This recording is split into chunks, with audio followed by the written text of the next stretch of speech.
सोएंगे नहीं क्या रात में? ये पढ़ाते ही रहेंगे क्या? अरे उठ, हम गए जल्दी गए थे, लेकिन वो जो गाड़ी से लेकर आता वो लेट आया। ये तो तुम्हें पता कि हम बहुत डिसिप्लिन रहते हैं, ये तो पता ही है ना, हैं? ले आज माफ करिए, कल से नहीं होगा ऐसा। चलिए दोस्तों, क्या हाल है आप लोगों के? गुड मॉर्निंग, जय हिंद ऑनलाइन सभी लोगों को। आइए इकोनॉमिक्स के इस सफ़र में फिर से आगे बढ़ते हैं।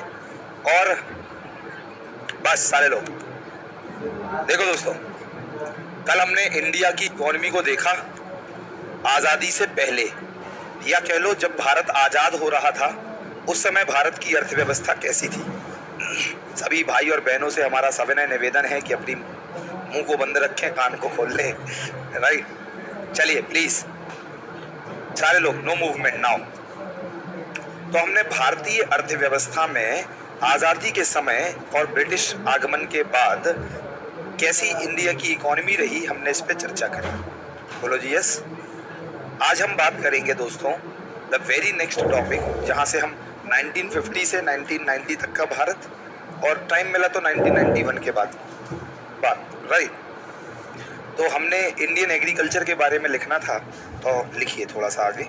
हमने लास्ट क्लास में जहाँ से छोड़ा था हम उसी को आगे बढ़ाते हैं। हम बात कर रहे थे स्वतंत्रता की पूर्व संध्या पर भारत का कृषि क्षेत्र। पहला पॉइंट लिख लीजिए, कम उत्पादन एवं उत्पादकता। कम उत्पादन एवं उत्पादकता।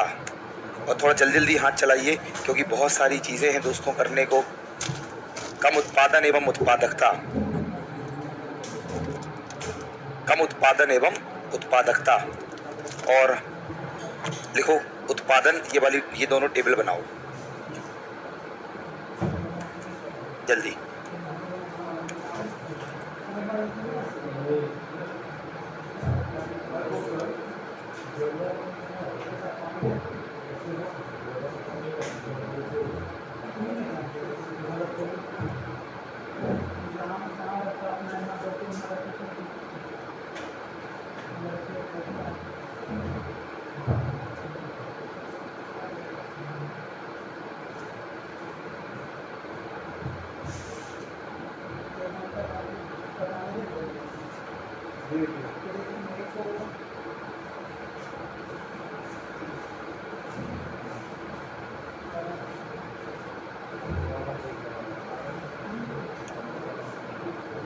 ये है 3,500, कल समझ में आया था ना, जो पर हेक्टेयर 660 केजी का वीट प्रोड्यूस होता था, वो 3,500।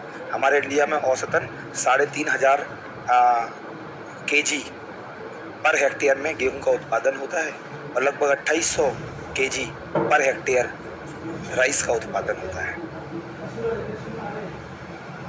इतना टाइम नहीं है, थोड़ा जल्दी हाथ चलाना है। हो गया क्या? हो गया क्या? चलो, नहीं जल्दी करो।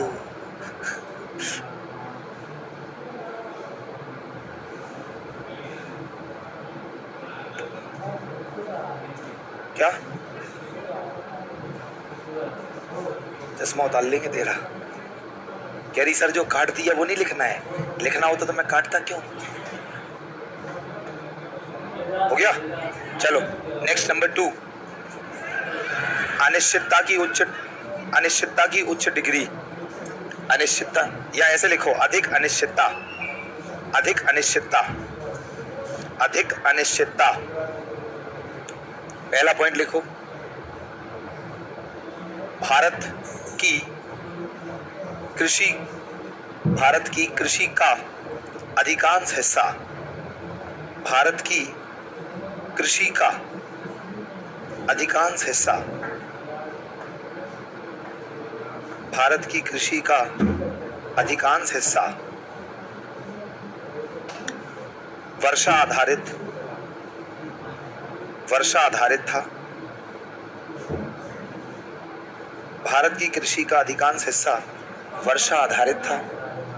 नेक्स्ट पॉइंट में लिखो, सिंचाई के सीमित साधन थे। सिंचाई के सीमित साधन थे जैसे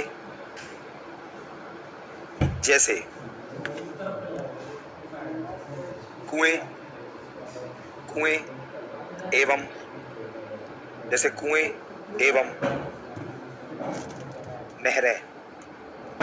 एवं नहरें। नेक्स्ट पॉइंट नंबर 3, निर्वाह कृषि का प्रभुत्व। निर्वाह कृषि का प्रभुत्व। निर्वाह कृषि का प्रभुत्व। राइट, इसमें लिख लो, अधिकांश लोग स्वयं के लिए कृषि करते थे। अधिकांश लोग स्वयं के लिए कृषि करते थे।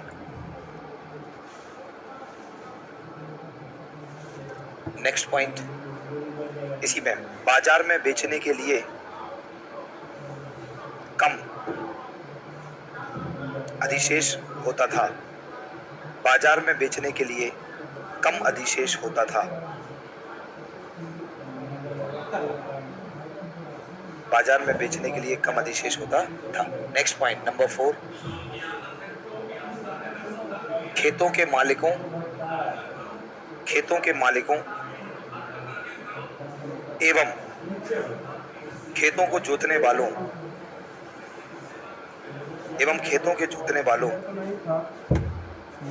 के बीच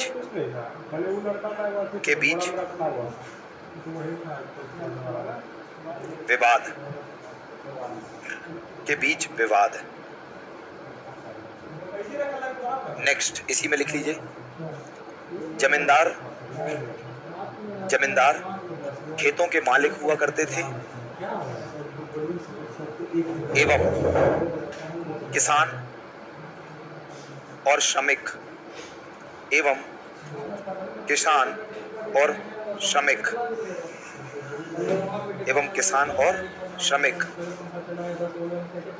खेतों को जोतने वाले हुआ करते थे एवं किसान और श्रमिक खेतों को जोतने वाले हुआ करते थे।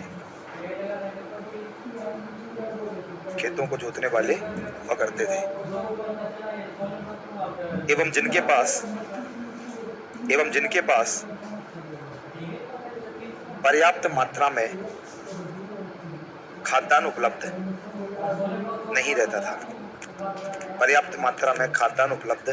नहीं रहता था। हो गया क्या? नेक्स्ट पॉइंट नंबर 5, जल्दी, छोटे एवं विखंडित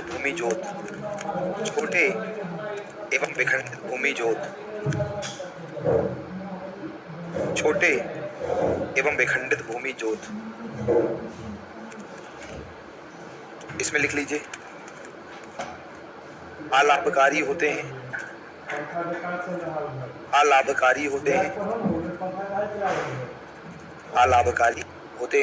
नेक्स्ट लिख लीजिए, उच्च लागत एवं कम उत्पादन होता है।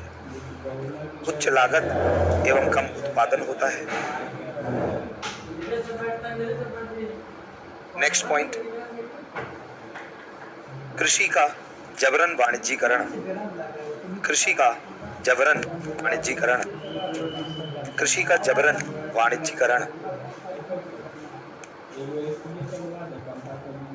ब्रिटिश काल में निर्वाह कृषि से लोगों को वाणिज्यिक कृषि की ओर प्रोत्साहित किया गया, जिसमें नकदी फसलों का उत्पादन जिसमें नकदी फसलों का उत्पादन होता था, जैसे जूट, कॉटन, इंडिगो, नील आदि। जूट, कॉटन, इंडिगो, ब्रैकेट नील आदि। बीच में हेडिंग बनाए, स्वतंत्रता के समय भारत का औद्योगिक क्षेत्र है। स्वतंत्रता के समय भारत का औद्योगिक क्षेत्र है।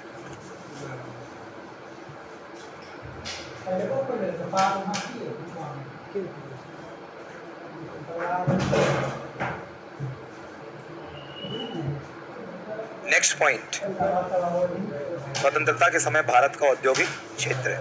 नंबर 1, व्यवस्थित विऔद्योगीकरण।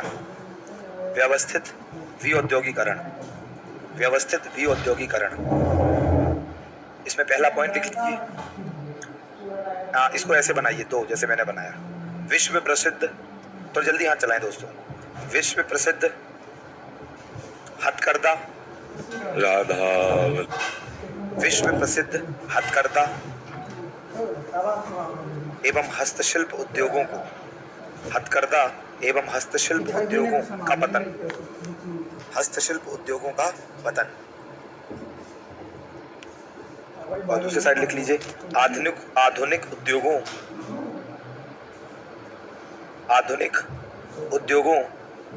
की धीमी समृद्धि दर। आधुनिक उद्योगों की धीमी समृद्धि दर। नंबर 2, भेदभावपूर्ण टैरिफ नीति। समझ में तो सब आ गया था एवरीवन? आवाज नहीं आ रही? भेदभावपूर्ण टैरिफ नीति, राइट। ब्रिटिशर्स ने भारत को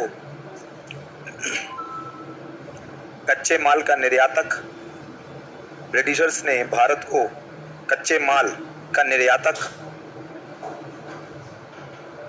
एवं ब्रिटेन में उत्पादित अंतिम वस्तुओं का आयातक बना दिया, right. Draw the flow chart. सबसे पहले ये लिखो, कच्चे माल के निर्यात पर कोई टैरिफ नहीं होता था। कच्चे माल के निर्यात पर कोई टैरिफ नहीं होता था। दूसरा लिखिए, ब्रिटेन में उत्पादित औद्योगिक वस्तुओं के आयात पर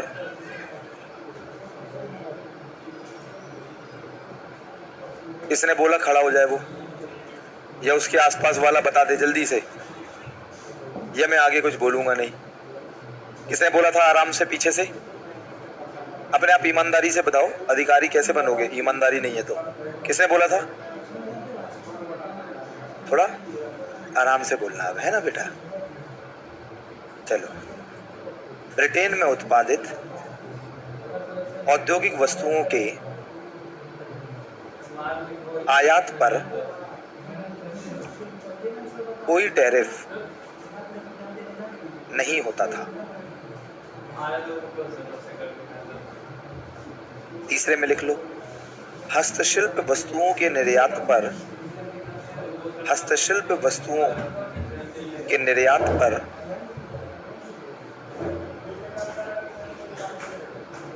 उच्च टैरिफ लागू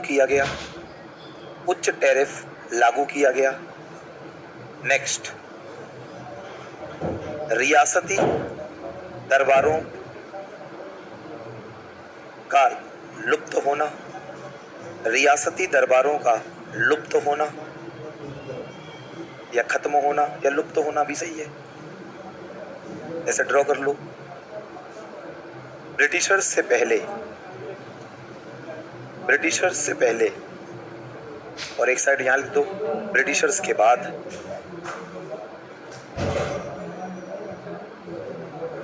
फिर यहां बना लो, नवाब, राजा, राजकुमार, सम्राट, नवाब, राजा, राजकुमार, सम्राट। नीचे एरो, इन्होंने भारत के हस्तशिल्प का विकास, इन्होंने भारत के हस्तशिल्प का विकास एवं संरक्षण किया, एवं संरक्षण किया। नेक्स्ट, ब्रिटिशर्स के बाद एरो लगा के रियासती दरबारों का पतन हुआ, रियासती दरबारों का पतन हुआ।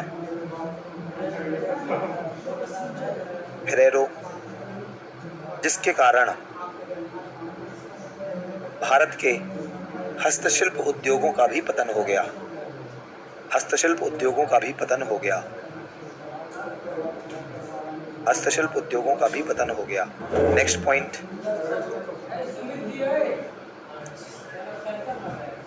ब्रिटेन में उत्पादित मशीनी वस्तुओं से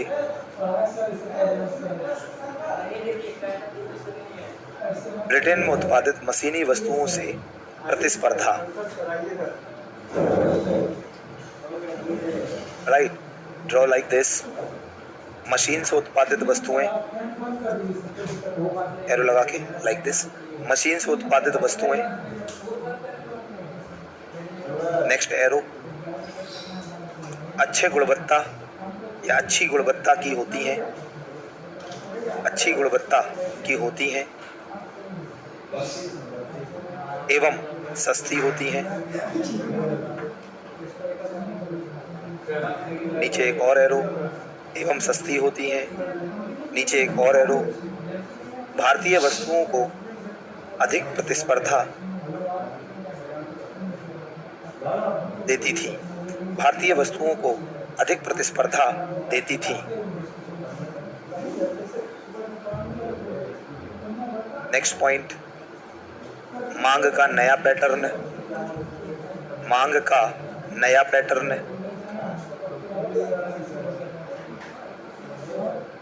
इसमें लिख लो एरो लगाकर, ये ऐसे एरो लगा के पेपर में नहीं लिखना, ये सिर्फ क्लास नोट्स हैं आपके, समझ पा रहे ना? क्लास नोट्स होने चाहिए हैंडी, जैसे आप पढ़ो तो तुरंत ग्रैप्स हो जाए, कम ऑन राइट। अब इसमें भी मैं पैराग्राफ बनवा दूं तो फिर वो पढ़ने में इतना लेजिबल नहीं होता है, क्या समझ पा रहे ना आप लोग?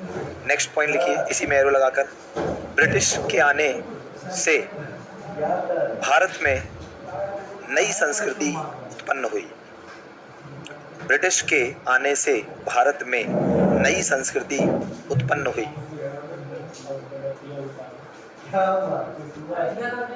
फिर एक एरो, जिससे भारत में एक नए वर्ग का उदय हुआ, जिससे भारत में एक नए वर्ग का उदय हुआ।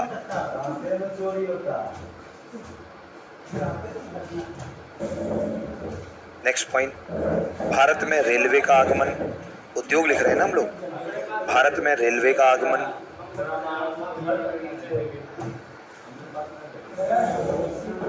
नीचे एरो लगा के उद्देश्य, फिर एक एरो, ब्रिटिश वस्तुओं को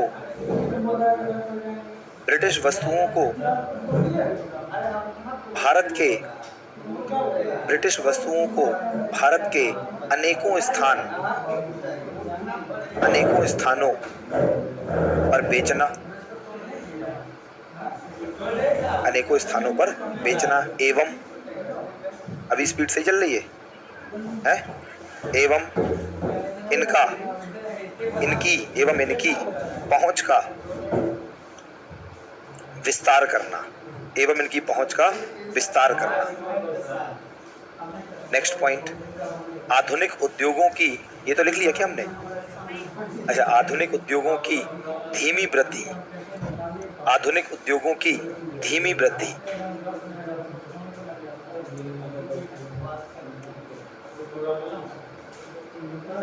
नेक्स्ट, ब्रिटिश शासन के समय भारत का विदेशी व्यापार, ब्रिटिश शासन के समय भारत का विदेशी व्यापार।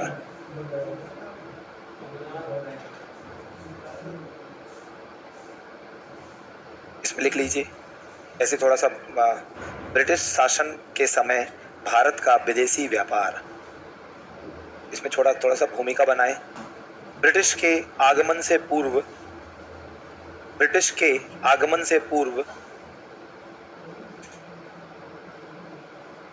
वैश्विक व्यापार में भारत का एक बड़ा योगदान था। वैश्विक व्यापार में भारत का एक बड़ा योगदान था, अर्थात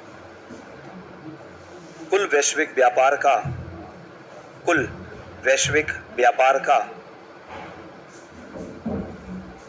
20% भारत योगदान देता था। लेकिन एवं रोमन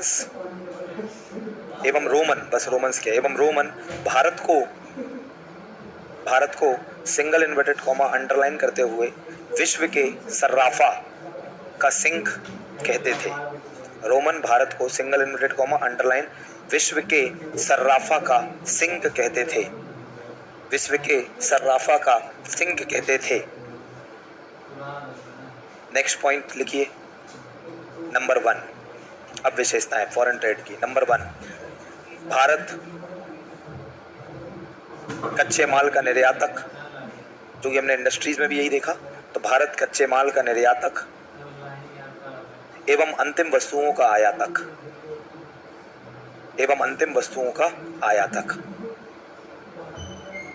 और एक साइड डाल लो निर्यात और एक साइड आयात, कि हम किन किन वस्तुओं का निर्यात करते थे और किन किन वस्तुओं का आयात। निर्यात और आयात। तो निर्यात में लिख लो, निर्यात की आइटम तो लिख लो, कच्चा सिल्क, रॉ सिल्क, कच्चा सिल्क, कपास, कॉटन, जूट,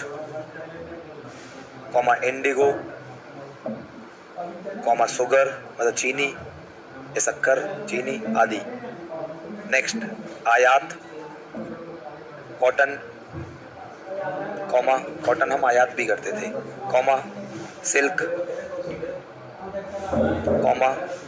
वूलन क्लोथ्स, गर्म कपड़े या ऊनी कपड़े, ऊनी वस्त्र एवं पूंजीगत वस्तुएं।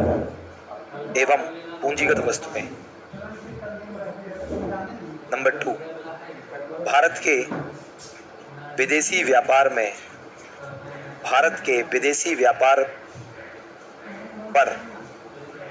विदेशी व्यापार पर ब्रिटिश एकाधिकार।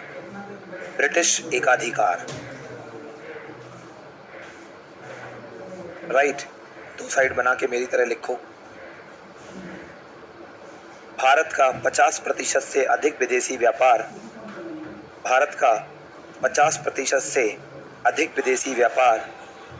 ब्रिटिश के साथ था। 50% से अधिक विदेशी व्यापार ब्रिटिश के साथ था। और दूसरे साइड भारत कच्चे माल का, तो बार लिख ले, लेकिन यहाँ भी लिख लो, कच्चे माल का निर्यातक एवं अंतिम वस्तुओं का आयातक। कच्चे माल का निर्यातक एवं अंतिम वस्तुओं का आयातक। नेक्स्ट, भारत में व्यापार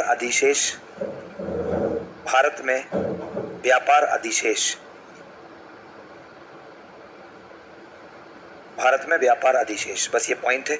इसके नीचे लिखो, इसका लाभ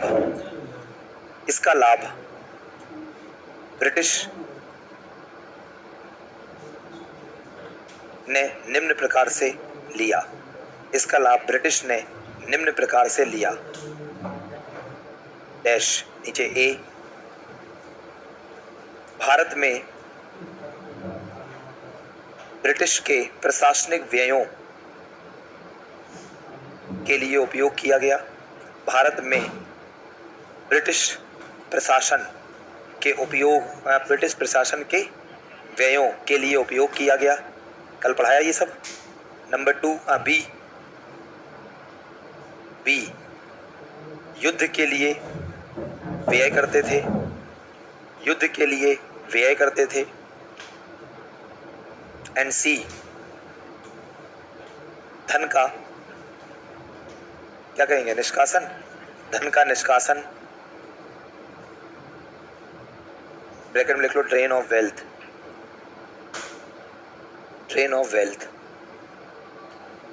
चलो ये हो गया हमारा क्या, विदेशी व्यापार। नेक्स्ट लिखो हेडिंग, ब्रिटिश शासन के दौरान, ब्रिटिश शासन के दौरान भारत का जनांकीय विवरण, भारत का जनांकीय विवरण, जनांकीय विवरण इसमें लिखते जाओ, ऐसे लिख लो, तो बना लो। एक ब्रिटिश के समय, ब्रिटिश काल में, और यहाँ पर वर्तमान में, ब्रिटिश काल में, वर्तमान में। अब लिख लो नंबर वन, नंबर वन जन्म दर, जल्दी जल्दी, जन्म दर ब्रिटिश काल में लिखिए 40, और छाप लो, दिख ही रहा है आपको, भारत में 10, हाँ वर्तमान में 10। मृत्यु दर 48, वर्तमान में 7.4। शिशु मृत्यु दर 218,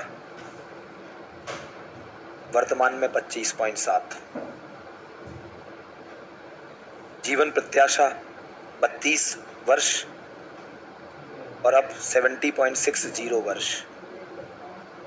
लिटरेसी रेट 16% और अभी 74.04%। बेटा लिखा है, सब लिखा है, चिल्लाओ नहीं गधों की तरह, लिखा है, सब लिखा है, लिखा है ना, आराम से करो, 15 मिनट लो आराम से, 15 मिनट में तो हो ही जाएगा। हो गया इतनी जल्दी? अच्छा ठीक, चलो हो गया सबका।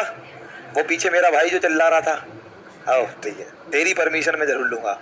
नेक्स्ट ये तो नहीं लिखना है, तो लिखना चाहते हो क्या है? नहीं, तुम्हारे बस में आए तो तुम तो कुछ ही ना लिखो, नेक्स्ट लिख लो। चलो नेक्स्ट लिख लीजिए। नेक्स्ट ब्रिटिश काल में हेडिंग है, ब्रिटिश काल में व्यावसायिक संरचना। हमने पूरा इंडिया के इंडिपेंडेंस के पहले की सिनेरियो देख लिया दोस्तों। व्यावसायिक संरचना, थोड़ी सी जगह छोड़ना लेफ्ट में, जगह छोड़ना लेफ्ट में, और जगह छोड़ो क्या, बस लिख लो नंबर 1 जनसंख्या।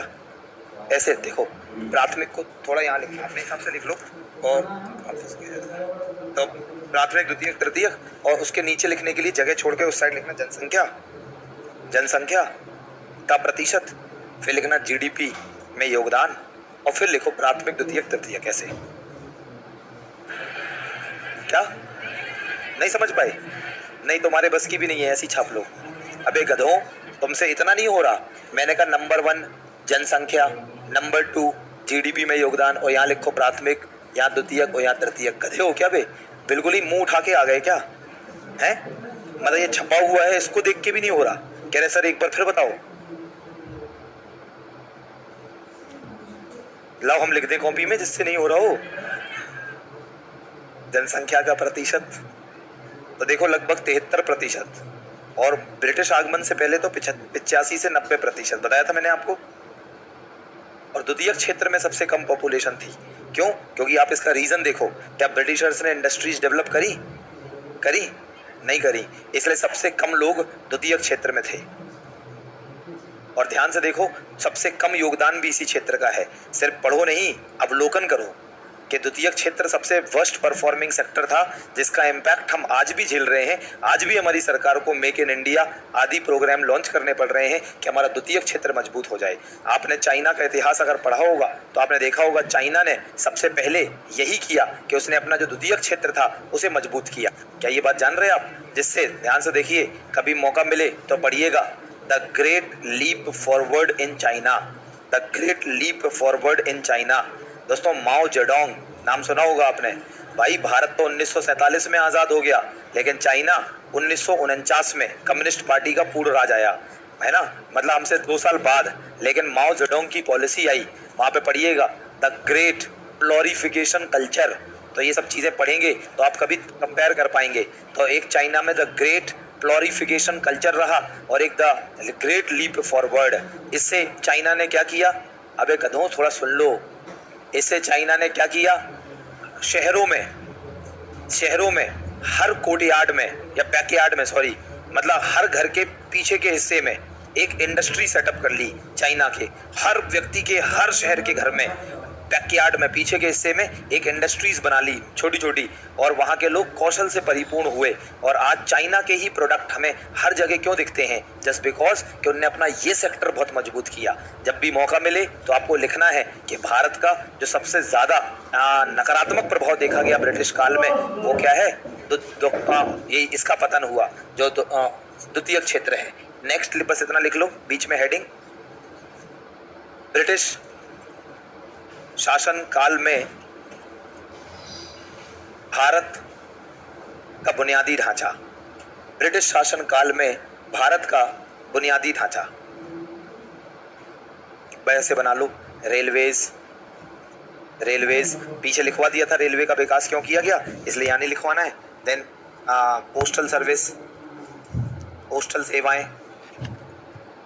बस नीचे एरो लिख लो, ब्रिटिश प्रशासन के संचार हेतु, ब्रिटिश प्रशासन हेतु वे भी लिख सकते हैं।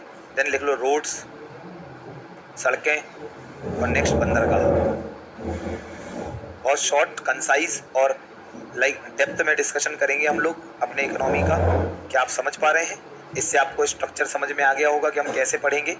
और जब आप मेंस में आंसर राइटिंग करते हैं तो आपके पास बुलेट पॉइंट्स होने चाहिए। क्या होने चाहिए? बुलेट पॉइंट्स, कि क्या यूज करें, क्या क्या लिखें, सही है कि नहीं, शब्दावलियां होनी चाहिए आपके पास। नेक्स्ट, भारत में ब्रिटिश शासन का सकारात्मक प्रभाव। भारत में ब्रिटिश शासन का सकारात्मक प्रभाव, जल्दी यहाँ चलाइए, बहुत टाइम लग गया। भारत में ब्रिटिश शासन का सकारात्मक प्रभाव, नंबर 1, केंद्रीयकृत प्रशासन। केंद्रीयकृत प्रशासन मतलब केंद्र को अधिक शक्तियां मिली, बोलो जी यस।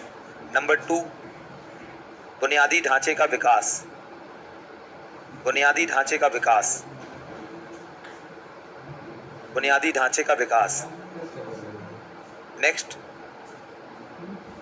आधुनिक शिक्षा प्रारंभ हुई।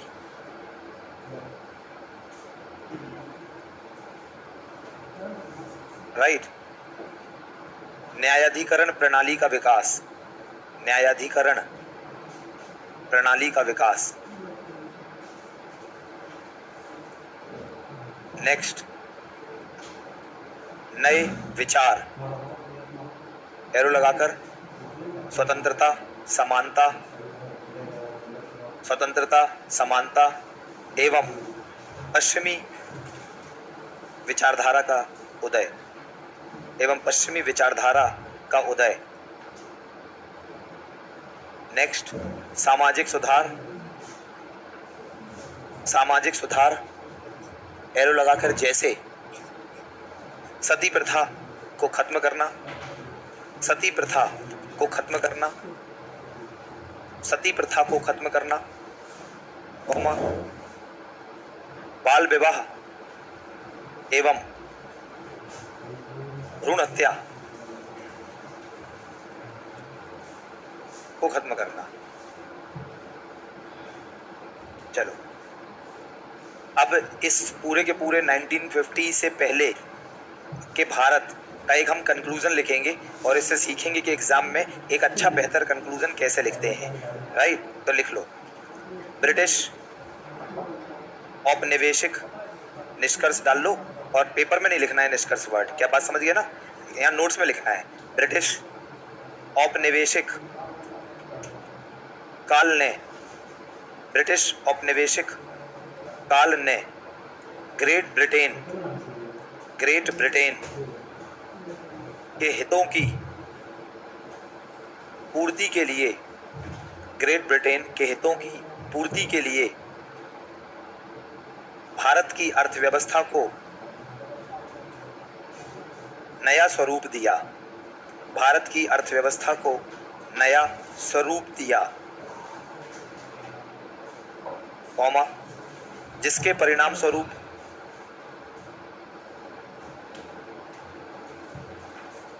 पारंपरिक शक्तियों का ह्रास हुआ, पारंपरिक शक्तियों का ह्रास हुआ, ह्रास मतलब डिप्रिसिएशन, खत्म है ना, डिक्लाइन, ह्रास हुआ, और एक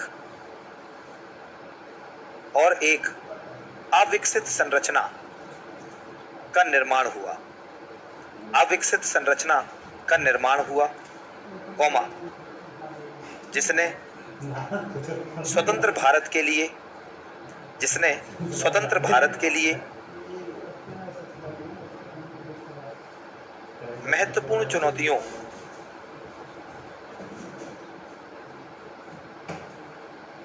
को पेश किया, महत्वपूर्ण चुनौतियों को पेश किया।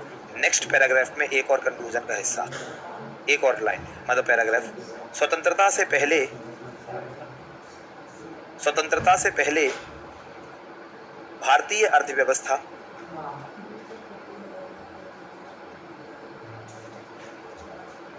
ब्रिटिश औपनिवेशिक नीतियों के प्रभाव के कारण, भारतीय अर्थव्यवस्था ब्रिटिश औपनिवेशिक नीतियों के प्रभाव के कारण बड़े पैमाने पर शोषण,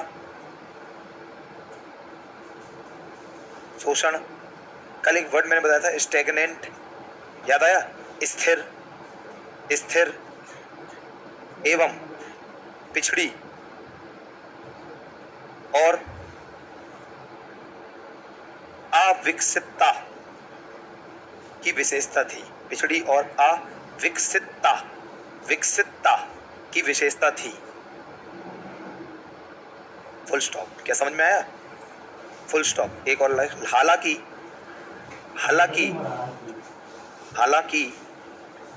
कुछ बुनियादी ढांचे का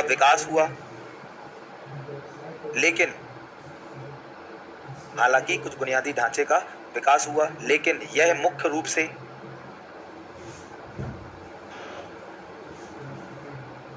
ब्रिटिश हितों के लाभ के लिए था, ब्रिटिश हितों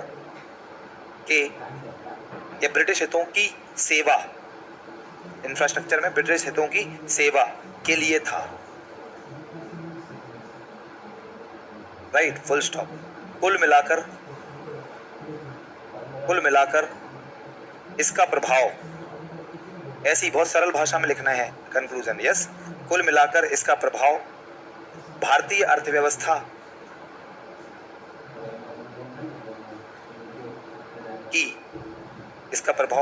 अर्थव्यवस्था की औपनिवेशिक स्थिति से पहले की तुलना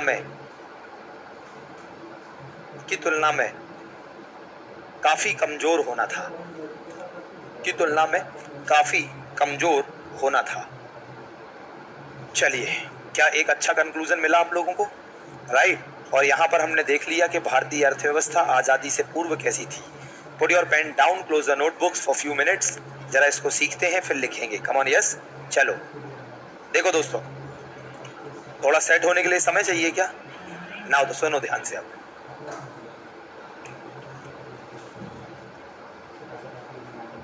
अब हम चलते हैं आजादी के बाद का भारत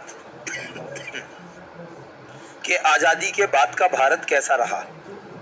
तो देखो दोस्तों, हमने यहाँ तक ये समझ लिया कि ब्रिटिशर्स जब भारत में आए तो उनकी जो नीतियाँ थीं वो भारत के लिए शोषणकारी थी, और उन नीतियों का वो सिर्फ अपने लाभ के लिए उस प्रयोग करते थे।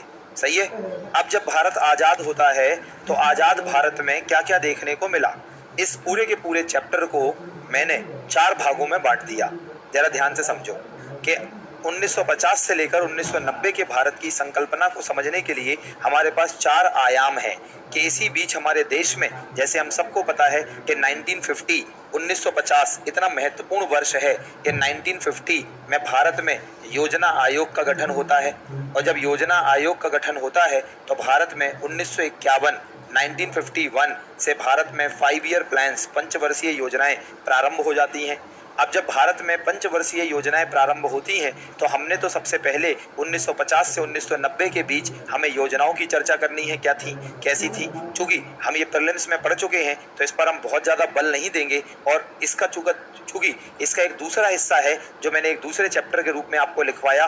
पूरी इकोनॉमी को ऐसे तैयार कर लो दोस्तों कि देखो, इसको मैंने लिखवाया एक चैप्टर अचीवमेंट्स ऑफ प्लानिंग, योजनाओं की प्राप्तियां। और हम देखेंगे 1950 में जब योजनाएं बनना शुरू हुई से लेकर 2024-25 तक जो योजनाओं की प्राप्तियां हैं, एक हमने सिलेबस में एक चैप्टर लिखवाया कि अचीवमेंट्स ऑफ प्लानिंग लिखवाया। तो हालांकि इसकी बहुत सारी बातें हम 2024 तक ही करेंगे, 90 तक ही क्यों, लेकिन थोड़ा बहुत यहाँ देखेंगे। फिर 1950 से 90 के बीच हमारे भारतीय कृषि कैसी रही, भारत में उद्योग कैसा रहा, और भारत में जो विदेशी व्यापार है ये कैसा रहा। हम इन 4 टॉपिक्स के बारे में बात करेंगे, जिसके लिए मैं सिर्फ 15 मिनट डिस्कस करूंगा। उसे जल्दी से सुने, फिर अपन लिखने पर थोड़ा बल देंगे। कम ऑन राइट, जरा देखिए 1950 में हमने चूंकि प्लान्स बनाना शुरू करे तो इस चैप्टर को हम 4 भागों में पढ़ रहे हैं। सो आज चैप्टर नंबर 2 हमारा स्टार्ट हो गया, दैट इज कॉल्ड भारत 1950 से 90 के बीच ना। सबसे पहले हम बात करेंगे भारत में इकोनॉमिक प्लानिंग। तो मुझे कुछ भी नहीं बताना, अगर मुझे ये समझाना हो कि आर्थिक नियोजन होता क्या है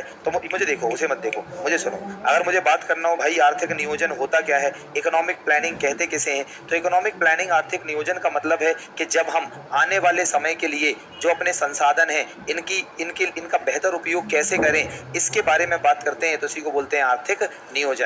आर्थिक नियोजन का मतलब है कि it is the process of economic development in the country, कि हमारे देश में जो आर्थिक विकास है इसकी प्रक्रिया, अर्थात जो भी उपलब्ध संसाधन है इनको कितने बेहतर तरीके से उपयोग कर पाएं, इसी को बोलते हैं आर्थिक नियोजन। मतलब आने वाले समय के लिए जब हम स्ट्रेटजीज बनाएं, जब हम रणनीति बनाएं कि कैसे हम अपने देश की अर्थव्यवस्था को आगे ले जाएंगे, उसी को बोलते हैं आर्थिक नियोजन। और दोस्तों जैसे हमारे देश में जो आर्थिक नियोजन की प्रथा है, हम ये पीटी में सब पढ़ चुके, वो हमने सोवियत संघ से लिया था, जिसको आजकल रसिया बोलते हैं, पूर्व उसका नाम था सोवियत संघ। तो हमारे देश में सोवियत संघ की अगर बात करें तो हमने जो आप उसे यूएसएसआर भी कह सकते हैं। तो दोस्तों हमने जो प्लानिंग का मॉडल है ये वहां से लिया।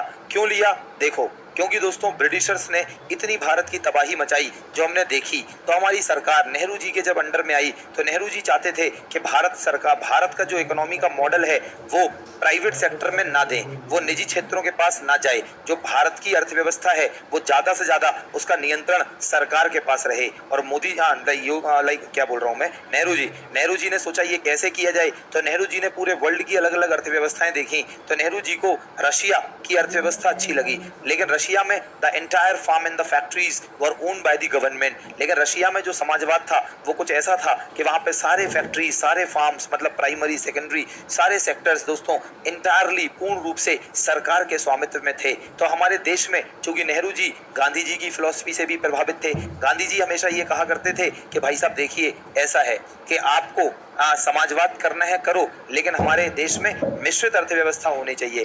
गांधी जी एक मिश्रित अर्थव्यवस्था के विचारधारक थे, और गांधी जी हमेशा चाहते थे कि हमारे देश में अगर एक उच्च क्लास का बंदा है, एक लोअर क्लास का बंदा है, तो दोनों को अपना अपना काम करने दो। लेकिन वहीं पर कार्ल मार्क्स की ओर जाते हैं तो कार्ल मार्क्स साहब कहते हैं कि पूरे समाज में एकता, समाज में इक्वालिटी, समानता का अधिकार होना चाहिए, संसाधनों का अधिकार सबके पास बराबर होना चाहिए। तो दोस्तों हम ये बात क्यों कर रहे हैं, क्योंकि आर्थिक नियोजन उस देश की प्रणाली में होता है जहां पर समाजवाद कूट कूट के भरा हो। क्योंकि अगर समाजवाद होगा, अर्थात सरकार योजनाएं बनाएगी, सरकार संसाधनों का यूज करेगी, तो आर्थिक नियोजन सिर्फ वही होता है जहां समाजवाद हो। अगर समाजवाद नहीं है तो आर्थिक नियोजन नहीं हो पाएगा, या तो समाजवाद हो या मिश्रित हो जहां पे सरकार का प्रभुत्व हो। तो हम कहते हैं कि 1948 मतलब 1947 के बाद से ही जो भारतीय अर्थव्यवस्था है उसने मिश्रित अर्थव्यवस्था का मॉडल अपनाया, लेकिन इसका जो झुकाव था वो समाजवाद की ओर था।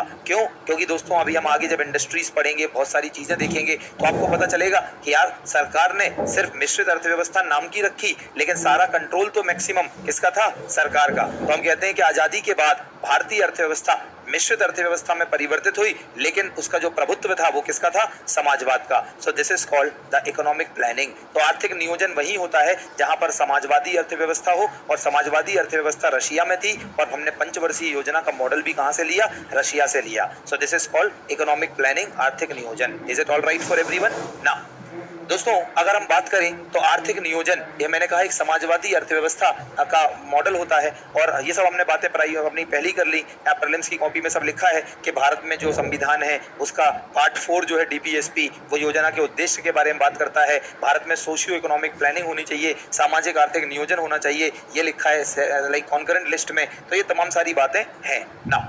अगर हम यहाँ पर थोड़ा सा मैं इकोनॉमिक्स आपको सिखाना चाहता हूँ, आइए थोड़ी इकोनॉमिक्स से सीख लो, जिससे आपके आंसर राइटिंग में 4 चांद लगेंगे। जैसे अभी मैंने कहा कि भारत में सोशल, एक सोशियो कह लो, सामाजिक एवं आर्थिक, सोशियो इकोनॉमिक फैक्टर्स, थोड़ा सा ऐसे देखो और जरा सीखो। सोशियो इकोनॉमिक फैक्टर्स, जब भी आप लोग आज के बाद पढ़ें, मेंस में कभी कोई क्वेश्चन देखें और उस क्वेश्चन में लिखा हो सामाजिक और आर्थिक, तो आप लोगों को मैं आज ही ये बिल्कुल सॉर्टेड कर देता हूं कि कब क्या सामाजिक होता है और क्या आर्थिक होता है। इसे बहुत बढ़िया समझ लो। जब भी आप कहते हैं ना, कल भी एक सिलेबस में लिखा है सोशियो इकोनॉमिक इश्यूज, है ना, तो आप कई बार क्वेश्चन में देखोगे मेंस के लिखा होगा सामाजिक और आर्थिक। तो दोस्तों, जब भी हम बात करेंगे आर्थिक इकोनॉमिक, तो इसका मतलब होगा कि हम बात कर रहे हैं कृषि की, हम बात कर रहे हैं उद्योगों की, हम बात कर रहे हैं देश में बुनियादी ढांचे की, हम बात कर रहे हैं उसके अंदर परिवहन की, हम बात कर रहे हैं व्यापार की, हम बात कर रहे हैं आय के वितरण की। अगर हम इन सब की बात करें, आय के वितरण की, दोस्तों ये सारी की सारी बातें, आय के वितरण की ये सारी की सारी बातें आती हैं सामाजिक। पॉइंट नोट करें दिमाग में, सामाजिक के आर्थिक, किसका मतलब है कि आपके देश, पूरे देश में जो इनकम है उसका वितरण कैसा है, देश में कृषि कैसी है, देश में उद्योग कैसा है, देश में सेवा क्षेत्र कैसा है, देश में बैंकिंग कैसी है, देश में लाइक, अगर हम इन सारे फैक्टर्स की बात करें तो इसको बोलते हैं आर्थिक। अगर हम कहें सामाजिक, तो सामाजिक में क्या क्या आता है वो याद रखिए कि हमारे देश के लोगों का स्वास्थ्य देखभाल कैसा है, हमारे देश के लोगों की शिक्षा कैसी है, हमारे देश के लोगों का कौशल कैसा है, हमारे देश के लोगों को प्रशिक्षण मिला या नहीं मिला, इन सब की चीज़ों की जब हम बात करें। हाँ, और तो और हमारे देश के लोग जो रह रहे हैं, क्या उन्हें शुद्ध पेयजल मिल रहा है या नहीं, क्या उन्हें स्वच्छता है या नहीं, मतलब घर के बाहर क्या सीवरेज लाइन है या नहीं, ये सारे के सारे फैक्टर्स दोस्तों, आवास है या नहीं लोगों के पास, आवास, शिक्षा, स्वास्थ्य, ये स्वच्छता, स्वच्छ पानी, ये सारी चीजें किसके अंदर आती हैं? सोशल, सामाजिक। दोस्तों, जब भी आपको मान लो एक क्वेश्चन आए, एवरीवन एंजॉय द इकोनॉमिक्स, जब भी आपको क्वेश्चन आए कि भारत के सरकार को भारत के सामाजिक आर्थिक विकास के लिए क्या कदम उठाने चाहिए, तो आप क्या करोगे? आर्थिक विकास, तो आप बताओगे आय का समान वितरण, आर्थिक विकास कृषि, आर्थिक विकास उद्योग, आर्थिक विकास परिवहन, आर्थिक विकास बुनियादी ढांचा, आर्थिक विकास पावर सप्लाई, ये सब चीजें किसमें आएंगी? आर्थिक। फिर आप बताओगे सामाजिक विकास, तो स्वास्थ्य देखभाल की बेहतर सुविधा, शिक्षा का उच्च स्तर, दोस्तों स्वच्छता का प्रोविजन प्रावधान होना चाहिए, शुद्ध पेय जल, दोस्तों ये सारी चीजें आप किसमें दिखाओगे? सामाजिक में। बोलो आनंद आया कि नहीं? अब आप पूरी इकोनॉमिक्स अपन इसी पे नाप देंगे। मेंस की इकोनॉमी, जैसे प्रीलिम्स की इकोनॉमी जब हम पढ़ाते तो हम सिर्फ 2-3 फैक्टर्स पे पढ़ाते, कंज्यूमिंग सेक्टर, प्रोड्यूसिंग सेक्टर। बोलो याद आया? ऐसी जब मेंस की इकोनॉमी है तो सामाजिक फैक्टर्स और आर्थिक कारक, सामाजिक कारक और आर्थिक कारक दिमाग में बैठा लो, एक मेंस का आंसर एकदम स्मार्ट हो जाएगा। बोलो जी क्लियर है ना? दोस्तों, अगर हम बात करें तो this is called economic planning. अगर हम प्लानिंग में बात करते हैं तो पीसी महालनोबिस साहब ऑलरेडी हम बात कर चुके हैं, बात जरूरी नहीं है।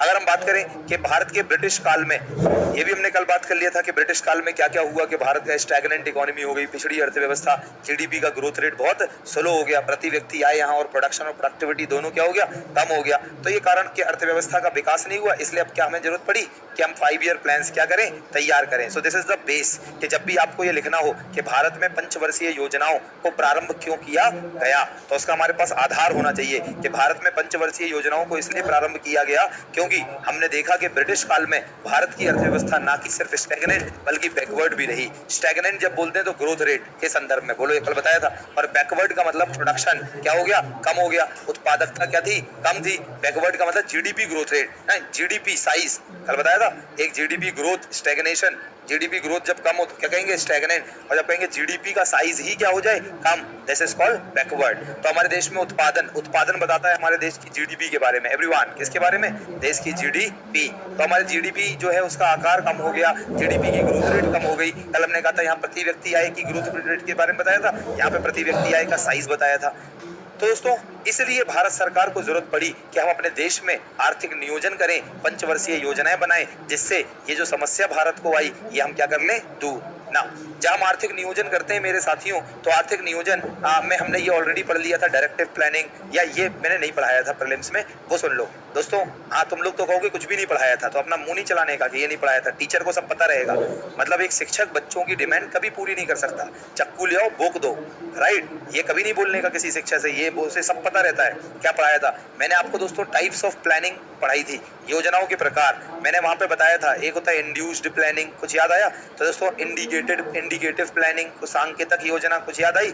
ऐसे मैंने आप लोगों को कई सारे, सेंट्रलाइज प्लानिंग सिस्टम, केंद्रीकृत योजना, डिसेंट्रलाइज प्लानिंग, विकेंद्रीकृत योजना, कुछ याद आया ना? इसी तरह से जो प्लानिंग है वो दो तरीके से और होती है, एक निर्देशात्मक दैट इज डायरेक्टिव, और एक दोस्तों जैसे कहते हैं कॉम्प्रिहेंसिव, व्यापक नीति। तो ये योजनाएं हैं वो दो तरीके से बनती हैं, एक डायरेक्टिव और एक कॉम्प्रिहेंसिव। जब हम बात करते हैं दोस्तों कि डायरेक्टिव प्लानिंग, तो डायरेक्टिव प्लानिंग का मतलब देखो, डायरेक्टिव निर्देशात्मक, जहां पे निर्देश दे रहे हैं, तो इसमें क्या होगा, सरकार की योजनाओं को तैयार करने की क्या होगी, प्रत्यक्ष भागीदारी नहीं होगी, प्रत्यक्ष भागीदारी नहीं होगी। दोस्तों ये जो योजनाएं होती है निर्देशात्मक, ये हमेशा किसके आधार पर होती है, मार्केट फोर्सेस, बाजार सेनाएं। और आप जानते हैं बाजार सेनाएं किसे कहते हैं, डिमांड एंड सप्लाई, राइट। और ये जो योजना है डायरेक्टिव प्लानिंग जो है वो किस अर्थव्यवस्था में होगी, पूंजीवादी, राइट, वो किसमें होगी, पूंजीवादी। तो जहां जहां पूंजीवादी अर्थव्यवस्था होगी वहां पे कौन सी इकोनॉमिक प्लानिंग यूज होगी, डायरेक्टिव।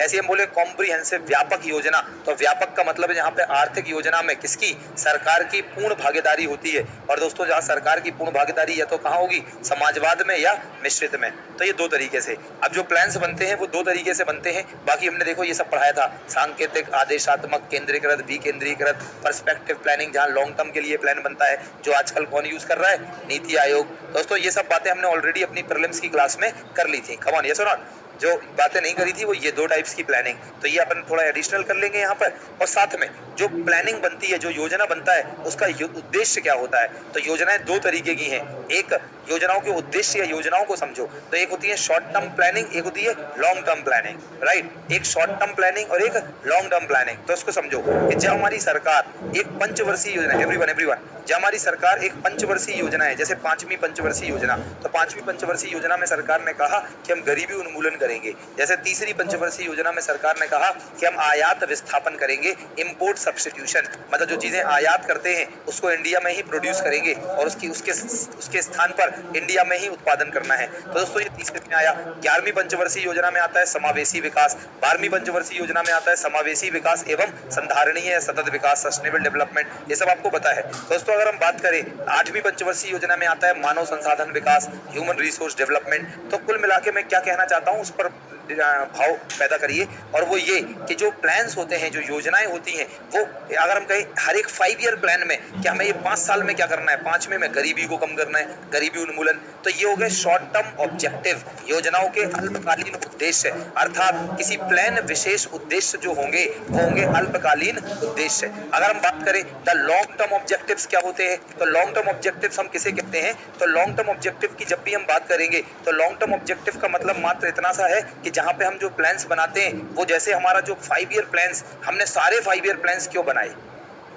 सारे 5 ईयर प्लान्स क्यों बनाए, क्योंकि दोस्तों उन प्लान्स को बनाने के लिए हमारा कुछ उद्देश्य था कि हम चाहते थे कि अपने देश में आर्थिक समृद्धि को प्राप्त करें, हम चाहते थे अपने देश में आर्थिक विकास को प्राप्त करें, हम चाहते थे कि अपने देश में गरीबी उन्मूलन करें, हम चाहते थे अपने देश में ज़्यादा से ज़्यादा लोगों को रोजगार दें, हम चाहते थे अपने देश में संसाधनों का इष्टतम प्रयोग करें, हम चाहते थे कि हमारे देश में सतत विकास हो। दोस्तों ये होते हैं लॉन्ग टर्म ऑब्जेक्टिव्स। जो लॉन्ग टर्म ऑब्जेक्टिव्स होंगे वो सभी पंचवर्षीय योजनाओं में कॉमन होंगे, मतलब वो एक हिडन, एक छुपा हुआ उद्देश्य है तो वो होगा लॉन्ग टर्म, और किसी प्लान बेस्ड उद्देश्य होगा तो उसे कहेंगे शॉर्ट टर्म। क्या बात समझ में आ गई कि जब भी बात करें प्लानिंग के उद्देश्य, तो प्लानिंग के जो उद्देश्य होते हैं ना, अगर हम बात करें, ये देखिए गोल्स ऑफ प्लानिंग, योजनाओं के लक्ष्य या उद्देश्य कह लो कि एक होता है अल्पकालीन लक्ष्य, एक होते हैं दीर्घकालीन लक्ष्य। तो अल्पकालीन लक्ष्य हमारे देश में क्या है, जैसे पहली पंचवर्षीय योजना में, जल्दी बताइए हमने किस चीज का लक्ष्य रखा, तो पहली पंचवर्षीय योजना में हमने लक्ष्य रखा कि हम लोग क्या करेंगे, कृषि का विकास करेंगे। दूसरे में क्या रखा, उद्योग का विकास करेंगे। दोस्तों ये देखिए, प्लान स्पेसिफिक, योजना आधारित जो पंचवर्षीय योजना के उद्देश्य थे, प्लान टू प्लान स्ट्रेटजी क्या कहलाएगी, शॉर्ट टर्म। और दोस्तों ऐसे लॉन्ग टर्म का मतलब है जो सभी प्लान में क्या रहे, समान। जैसे हमारा उद्देश्य आत्मनिर्भरता प्राप्त करना, हमारा उद्देश्य गरीबी को जड़ से खत्म करना। दोस्तों आर्थिक समृद्धि, आधुनिकरण, आत्मनिर्भरता, समानता, गरीबी उन्मूलन और ग्रामीण विकास या क्षेत्रीय विकास, ये सारे के सारे हमारे क्या हैं, लॉन्ग टर्म गोल्स हैं। ये आपको यूज कर पाएंगे आप जब कहीं ना कहीं मौका मिलेगा कि short term goals, long term goals, right. जैसे इसी से क्वेश्चन आता है, आप बिल्कुल विश्वास करिए। जैसे मान लो हमारा लाइक आप 2-3 साल पहले का क्वेश्चन पढ़ो, उसमें आया था डिस्ट्रिक्ट प्लानिंग से आप क्या समझते हैं। किसी ने ऐसा सवाल देखा क्या, एक आध ने डिस्ट्रिक्ट लाइक जिले नियोजन से आप देखा था कि जिला नियोजन से क्या समझते हैं। तो दोस्तों आप समझ गए कि यदि प्लान एक जिले लेवल पे बनाया जाए जिसमें जिला के संसाधनों का बेहतर उपयोग किया जाए, उसे कहेंगे district planning. Is it all right. ऐसे क्वेश्चन आते हैं एग्जाम में, तो अगर आपको बेसिक आइडिया डेवलप है तो आप बहुत अच्छे से लिख लोगे। सो ये तो हो गया दोस्तों हमारा योजना, ये हो गया हमारा लाइक प्लानिंग से संबंधी। इस चैप्टर को हमने एवरीवन कितने भागों में बांटा, अभी हम देख रहे हैं 1950 से लेकर 1990 तक का भारत, और उसमें हम देख रहे हैं, हमने देखा प्लानिंग। अब हम देखेंगे इंडियन एग्रीकल्चर। एग्रीकल्चर में चलने से पहले मैं आप लोगों को थोड़ा सा कुछ बता दूं कि right after the independence Bharat आज़ाद होता है और हमारे देश में 1950 के आसपास ही जेसी कुमारप्पन समिति की सिफारिश आई। जेसी कुमारप्पन, दोस्तों आज़ादी के बाद से ही हमारे देश में आज़ादी के बाद एक जेसी कुमारप्पन साहब थे और बहुत बड़े एग्रीकल्चरलिस्ट थे और कृषि विशेषज्ञ थे। और दोस्तों उन्होंने अपनी सिफारिश दी और आज़ादी के बाद से ही हमने शुरू किया, जिसके लिए हम अलग से पूरा चैप्टर मैंने डिवोट किया एग्रीकल्चर में, दैट इज लैंड रिफॉर्म्स, भूमि सुधार।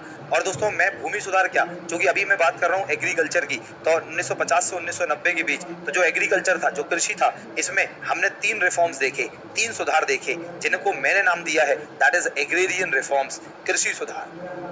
दोस्तों हम देख रहे हैं 1950 से 90 का भारत और इसमें भारतीय कृषि। तो अगर हम देखें भारतीय कृषि तो मैं आपको बताऊंगा कि हमने शुरू करे अपने भारत में एग्रेरियन रिफॉर्म्स, कृषि सुधार। थोड़ा सा सुन लो फिर आप समझ लोगे, राइट। एग्रेरियन रिफॉर्म्स की बात करें, कृषि सुधार की बात करें, तो कृषि सुधारों को मैंने 3 स्तरों पे बांट दिया, 3 तरीके से बांट दिया। पहला मैंने कहा कृषि सुधार में नंबर 1 लैंड रिफॉर्म्स, भूमि सुधार, या मैं इसी को बोलता हूँ इंस्टीट्यूशनल रिफॉर्म्स, संस्थागत सुधार। दूसरे हमारे होते हैं, जैसे हम लोग कहते हैं लैंड रिफॉर्म्स के बाद दैट इज टेक्निकल रिफॉर्म्स, तकनीकीगत सुधार। और तीसरे होते हैं जनरल रिफॉर्म्स, सामान्य सुधार। मतलब बिटवीन 1950 टू 1990 इकोनॉमी में जो एग्रीकल्चरल सेक्टर था, इसमें हमने 3 रिफॉर्म करे, 3 सुधार। नंबर 1 भूमि सुधार या संस्थागत सुधार, नंबर 2 टेक्निकल तकनीकीगत, और नंबर 3 सामान्य सुधार। आइए भूमि सुधार की बात करें बहुत डिटेल में, तो चैप्टर खुलेगा जब पता चलेगा। फिलहाल अभी भूमि सुधार में सिर्फ 3 चीजें याद रखिएगा। नंबर 1 ब्रिटिशर्स ने जो जमींदारी सिस्टम बनाया था, जिसमें जमींदार बिचौलिए का काम करता था ब्रिटिश और पीजेंट किसानों के बीच, तो सबसे पहला भूमि सुधार जो है, इन्हीं को हम संस्थागत सुधार भी कहते हैं, और वो है एबॉलिशन ऑफ इंटरमीडिएरीज, बिचौलियों का उन्मूलन। एवरीवन क्या है, बिचौलियों का उन्मूलन। दोस्तों जो दूसरी बात होती है भूमि सुधार में, वो होती है कि हमारे जो काश्तकार थे, काश्तकार, तो जो काश्तकार थे भारत में, काश्तकार का मतलब होता है जो टेनेंट्स थे। दोस्तों जो लोग लाइक जैसे एक ओनर है जिसको बोलते हैं खुद काश्तकार। एवरीवन क्या बोलते हैं, खुद काश्त। क्या बोलते हैं, खुद काश्त। एक शब्द होता है लैंड होल्डर्स का, बोलते हैं खुद काश्त। जो लैंड होल्डर है, जो भूमि होल्डर है, जैसे मेरी भूमि है तो मैं कहला और मैं ही खेती करूं तो हो जाएगा खुद काश्त। एक शब्द है, ये सब मैं लिखवाऊंगा आप लोगों को, चिंता नहीं करें। और ऐसे ही शब्दों का हमें प्रयोग भी करना है मेंस में, कॉमन राइट। तो मतलब कुल मिला के जैसे इसकी भूमि है, ये मिट्टी जहाँ भूमि की मालिकिन है, राइट, और इसने इसको टेनेंट्स पर दे दिया। अरे बटाई पर नहीं देते नहीं तो बोलते हैं बटाईदार, बोलते हैं ना। तो दोस्तों आप बटाई पर दे दी, राइट, बटाई पर दे दी तो इसको बोलते हैं बटाईदार। बटाईदार को मैं बोल रहा हूँ टेनेंट, या बहुत अच्छी हिंदी में काश्तकार। क्या बोल रहा हूँ, तो बटाईदार का मतलब, बटाईदार तो अलग है, मतलब ऐसे मान लो कि जो आप भूमि को जोत रहा है किसी से किराया पर लेकर, लीज पर लेकर, तो उसे बोलेंगे काश्तकार।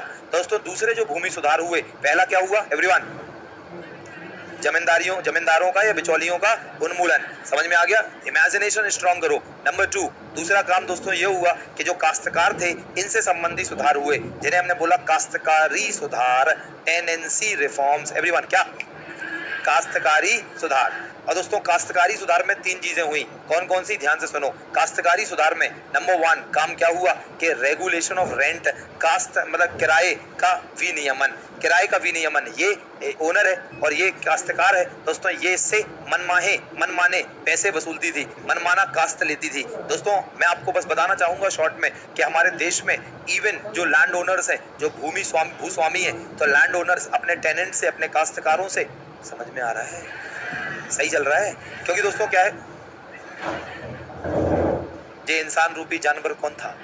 तो दोस्तों क्या है कि इतना सारा कुछ है पढ़ाने के लिए और समय बिल्कुल इतना सा है, तो मैं आप मेरी स्पीड से चल पाएंगे तो समझ में आएगा, वरना मुझे तो और अच्छा लगेगा ना कि मैं धीरे धीरे बोलूं, मेरी एनर्जी कम खर्च होगी और मैं थकूंगा कम, नहीं समझे, ऐसे कहूं। देखो दोस्तों, एक काश्तकार हुआ करते थे और काश्तकार ये करते थे और उनके साथ ऐसा होता था, राइट।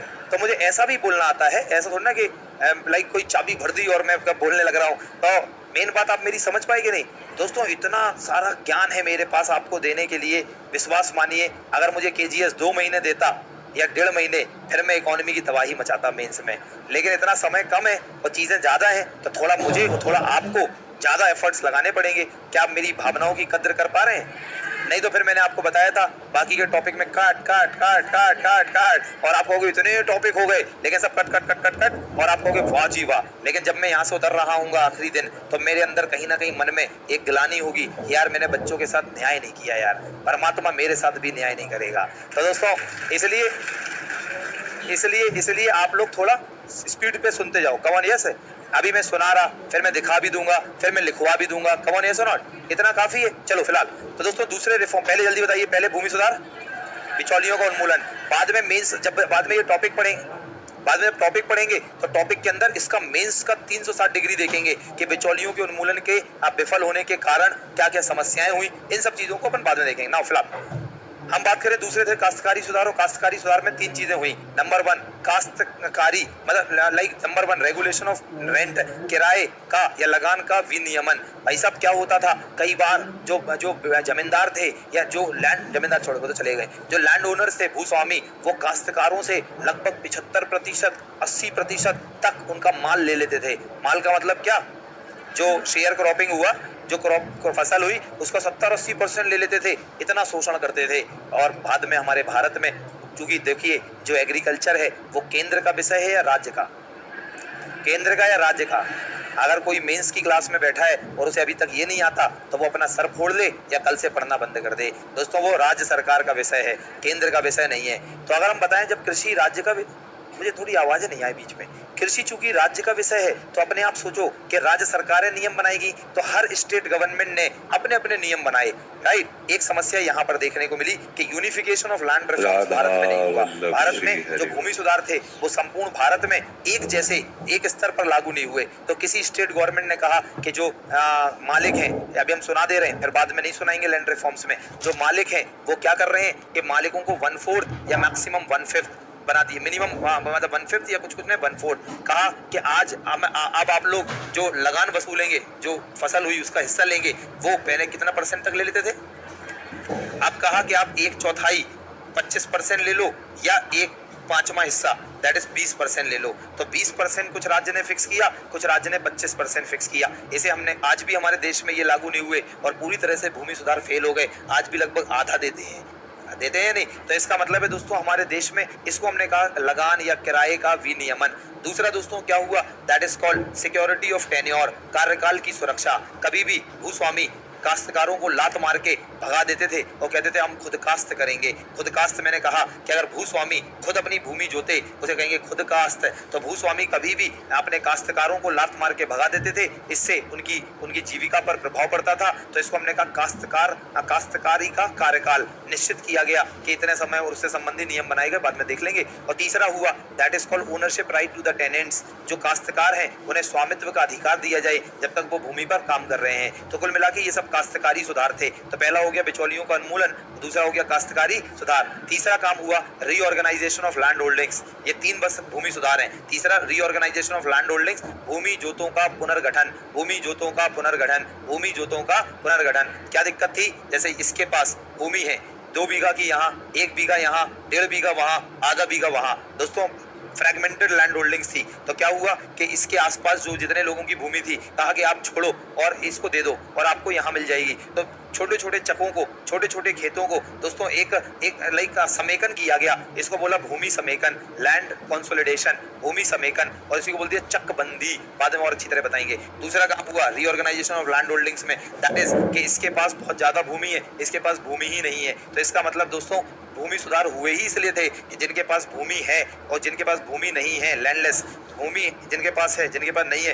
इनसे भूमि इनको डिस्ट्रीब्यूट करना, जैसे सभी के पास भूमि रहे और सभी लोग एग्रीकल्चरल प्रैक्टिसेस कर पाए। This was the main reason behind the introduction of land reforms in India. और अगर हम लोग बात करें कि जो दूसरा मैंने कहा कि किसी के पास भूमिहीन है, इसके पास भूमि ही नहीं है, दोस्तों फिर क्या हुआ, इसने अपनी इसकी मैक्सिमम लिमिट फिक्स कर दी। मैक्सिमम लिमिट फिक्स कर दी कि ये इससे ज्यादा भूमि नहीं रख सकती है, अगर है तो छोड़नी पड़ेगी। तो इसको आपने पढ़ा होगा इतिहास में, भूदान ग्रामदान आंदोलन, विनोबा भावे। अरे बोलो यस दोस्तों, इसको हमने बोला दैट इज हदबंदी, the fixing maximum limit of the land holdings that a person can own. मतलब एक व्यक्ति अधिक से अधिक जितनी भूमि रख सकता है उसको बोल दिया हदबंदी। चकबंदी याद आ गया, अलग अलग खेतों को एक बड़ा खेत कर देना ना। नंबर तीसरा कोऑपरेटिव फार्मिंग, सहकारी कृषि। तीसरा क्या था इसमें, सहकारी कृषि। बात करेंगे लैंड रिफॉर्म्स में सहकारी कृषि, 1 मिनट में भी सुन लो। सहकारी कृषि का मतलब है 1 2 3 4 5 6 7 8 9 10। इनके पास दोस्तों एक आधा बीघा, 1 बीघा, 1.5 बीघा, 2 बीघा, 1 बीघा, 2.5 बीघा ऐसे खेत है। क्या हुआ, बीच में जो आरी होती है, आरी दैट इज मेड डिवाइडर, दोस्तों उस आरी को तोड़ दो और दोस्तों इन सबके खेतों को जोड़कर एक बड़ा सा खेत बना लो और सारे लोग मिलकर भूमि, लेबर, मनी, मटेरियल, ये सब चीजें एक साथ मिलाएं और खेती करें, उसे हमने बोला सहकारी कृषि। और दोस्तों ये थे land reforms. Is it alright ना। दोस्तों अब हम आते हैं 1960s में चलते हैं और 1960 के मध्य में देखते हैं। 1960s में हमने देखा 1962 Indo China war, 1965 Indo Pak war and 1966 the severe drought in India. Bharat में भयंकर सूखा आ गया, भारत में खाने के लाने पड़ गए।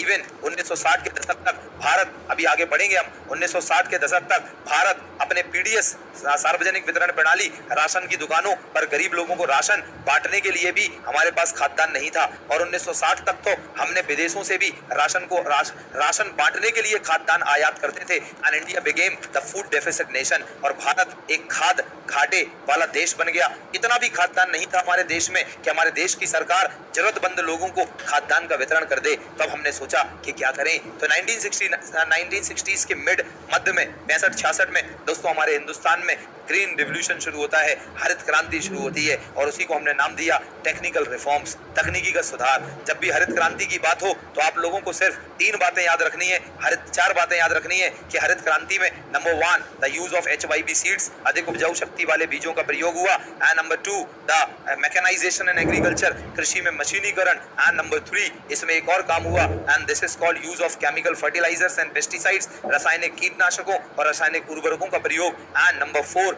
The use of irrigation facilities in agriculture, expansion of irrigation facilities, जो हमारे देश में सिंचाई की व्यवस्थाएं हैं उनका विस्तार करना, सिंचाई के प्रयोग करना। ये 4 चीजों से मिलकर बनता है ग्रीन रिवॉल्यूशन, और इनको हमने बोला कृषि में टेक्निकल रिफॉर्म्स, तकनीकीगत सुधार। दोस्तों अब हम आते हैं 1950 से आगे चले, अब आते हैं 1980 में चल रहे हैं, और आज की तारीख में बात कर लें तो आज भी कृषि में सुधार चल रहे हैं, और उनको हमने नाम दिया सामान्य सुधार, जनरल रिफॉर्म्स। राइट, सामान्य सुधार में क्या कि हमारे देश के सभी किसानों को फॉर्मल ऋण, फॉर्मल लोन, औपचारिक ऋण तक पहुंच सुनिश्चित होनी चाहिए। मतलब हमारे देश के सभी किसानों को बैंकों से और वित्तीय संस्थाओं से कम ब्याज दर पर और सही समय पर ऋण उपलब्ध होना चाहिए। हमारे देश में सभी हमारे किसानों को दोस्तों सिंचाई की सुविधाएं उपलब्ध होना चाहिए। हमारे देश में सभी किसानों को सब्सिडी पर खाद, बीज, इन सबको उपलब्ध कराना चाहिए। दोस्तों जो आज हम कृषि में सुधार देख रहे हैं, आज भी इन सबको हमने नाम दिया द जनरल रिफॉर्म्स, सामान्य सुधार।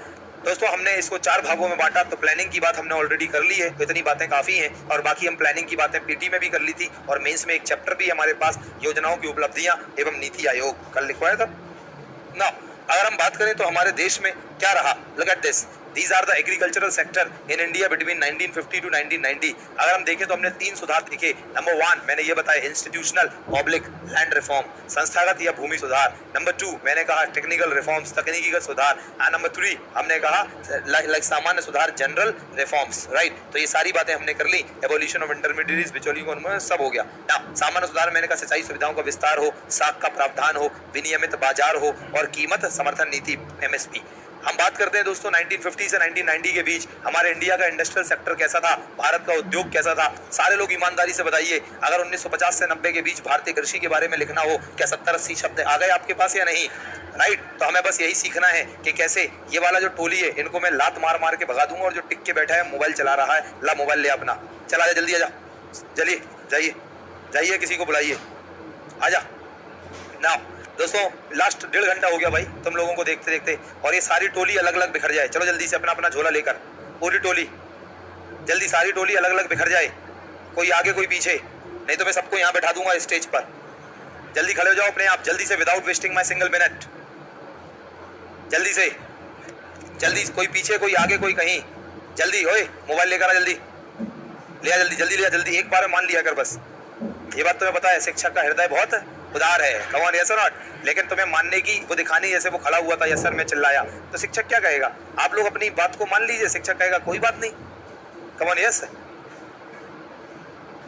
सारी टोली अलग अलग, मैं देख रहा दांत बारह तेरे बाल खड़े हैं रीछ की तरह, अभी कंघी मंगवा के कैंची तेरा बाल ही निचोड़ दूंगा। हाँ भाई साहब, आपको इस बार मेंस लिखना है क्या? अरे यार तुम यार देख, आते ही करप्शन करना है इनको, देख रहा है, तुरंत घूस दे दी इनने, लो जी भाई थोड़ा यार पढ़ लो यार, मोबाइल में क्या रखा जी बताओ, ज्यादा से ज्यादा तेरे पास क्या होगा, 1-2 ही होंगी, वो भी नहीं है।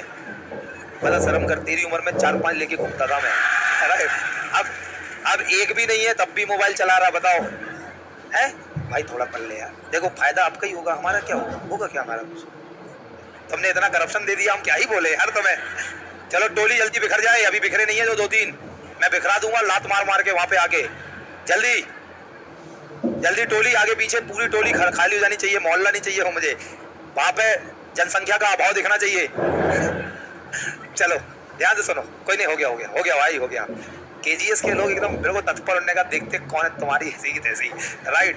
देखो दोस्तों, चलिए, ये थोड़ा ऐसा तरीका होता है हमारा ब्रेक देने का पढ़ाते समय, जैसे teaching is a scientific manner, scientific art, right. और क्योंकि हमने इतना पढ़ लिया, 5-10 मिनट दिमाग में लोड हो गया, अब हम दूसरे सेगमेंट की ओर जा रहे हैं, थोड़ा बीच में वी नीड अ ब्रेक। अरे बोलो यस, जिससे मन हल्का हो जाए है। देखो दोस्तों, आइए बात करते हैं उद्योगों की, ध्यान सुनिए एवरीवन। अगर हम बात करें, ये लिखना हो आपको कि भारतीय कृषि आजादी के बाद क्या क्या हुआ, बोलो लिख लोगे कि नहीं? और वो भी बेहतरीन तरीके से, कम ऑन, यस और नॉट। चलिए अब हम बात करेंगे, प्लीज सारे लोग फोकस। अब हम बात करेंगे भारतीय उद्योग 1950 से 1990 की ओर, राइट। Thank you everyone. चलिए, तो अगर हम बात करें कि 1950 से 1990 के बीच में हमारा भारतीय उद्योग कैसा रहा, don't look at this, just listen to me. ये सब लगी हुई है नाम के लिए, बाकी मुझे कुछ चाहिए भैया नहीं है, तुम्हें पता ही है, कम ऑन, यस और नॉट। साहब टेराबाइट यहाँ फिक्स है मेरे, लेकिन अब क्या है, समय बहुत कम है और मैं लिखता रहूंगा तो बहुत टाइम टेकन होगा, कम ऑन, यस। 1 महीने का समय होता तो काम कर रहे होते, इसलिए आप सिर्फ सुनो मुझे और फिर लिखो कॉपी में, कम ऑन, सही है कि नहीं? देखो दोस्तों, 1950, मैं अगर 1950 से थोड़ा पीछे चलता हूं मैं, अगर हमारे भारत में औद्योगिक विकास के संदर्भ में पहली औद्योगिक नीति बनी 1948, 1948। हम जब पढ़ेंगे industrial policies and industrial development in India, मैंने एक अलग से चैप्टर बनाया, आपने देखा है कि भारत में औद्योगिक नीतियां एवं औद्योगिक विकास, तो हम उसमें यही सब चीजें डिटेल में कर रहे होंगे, ये हमारा सिर्फ इंट्रोडक्शन चल रहा है। तो अगर हम बात करें तो भारत में पहली औद्योगिक नीति बनाई 1948 में, दूसरी औद्योगिक नीति बनाई 1956 में, और मुझे दोनों ही इंडस्ट्रियल पॉलिसी में एक चीज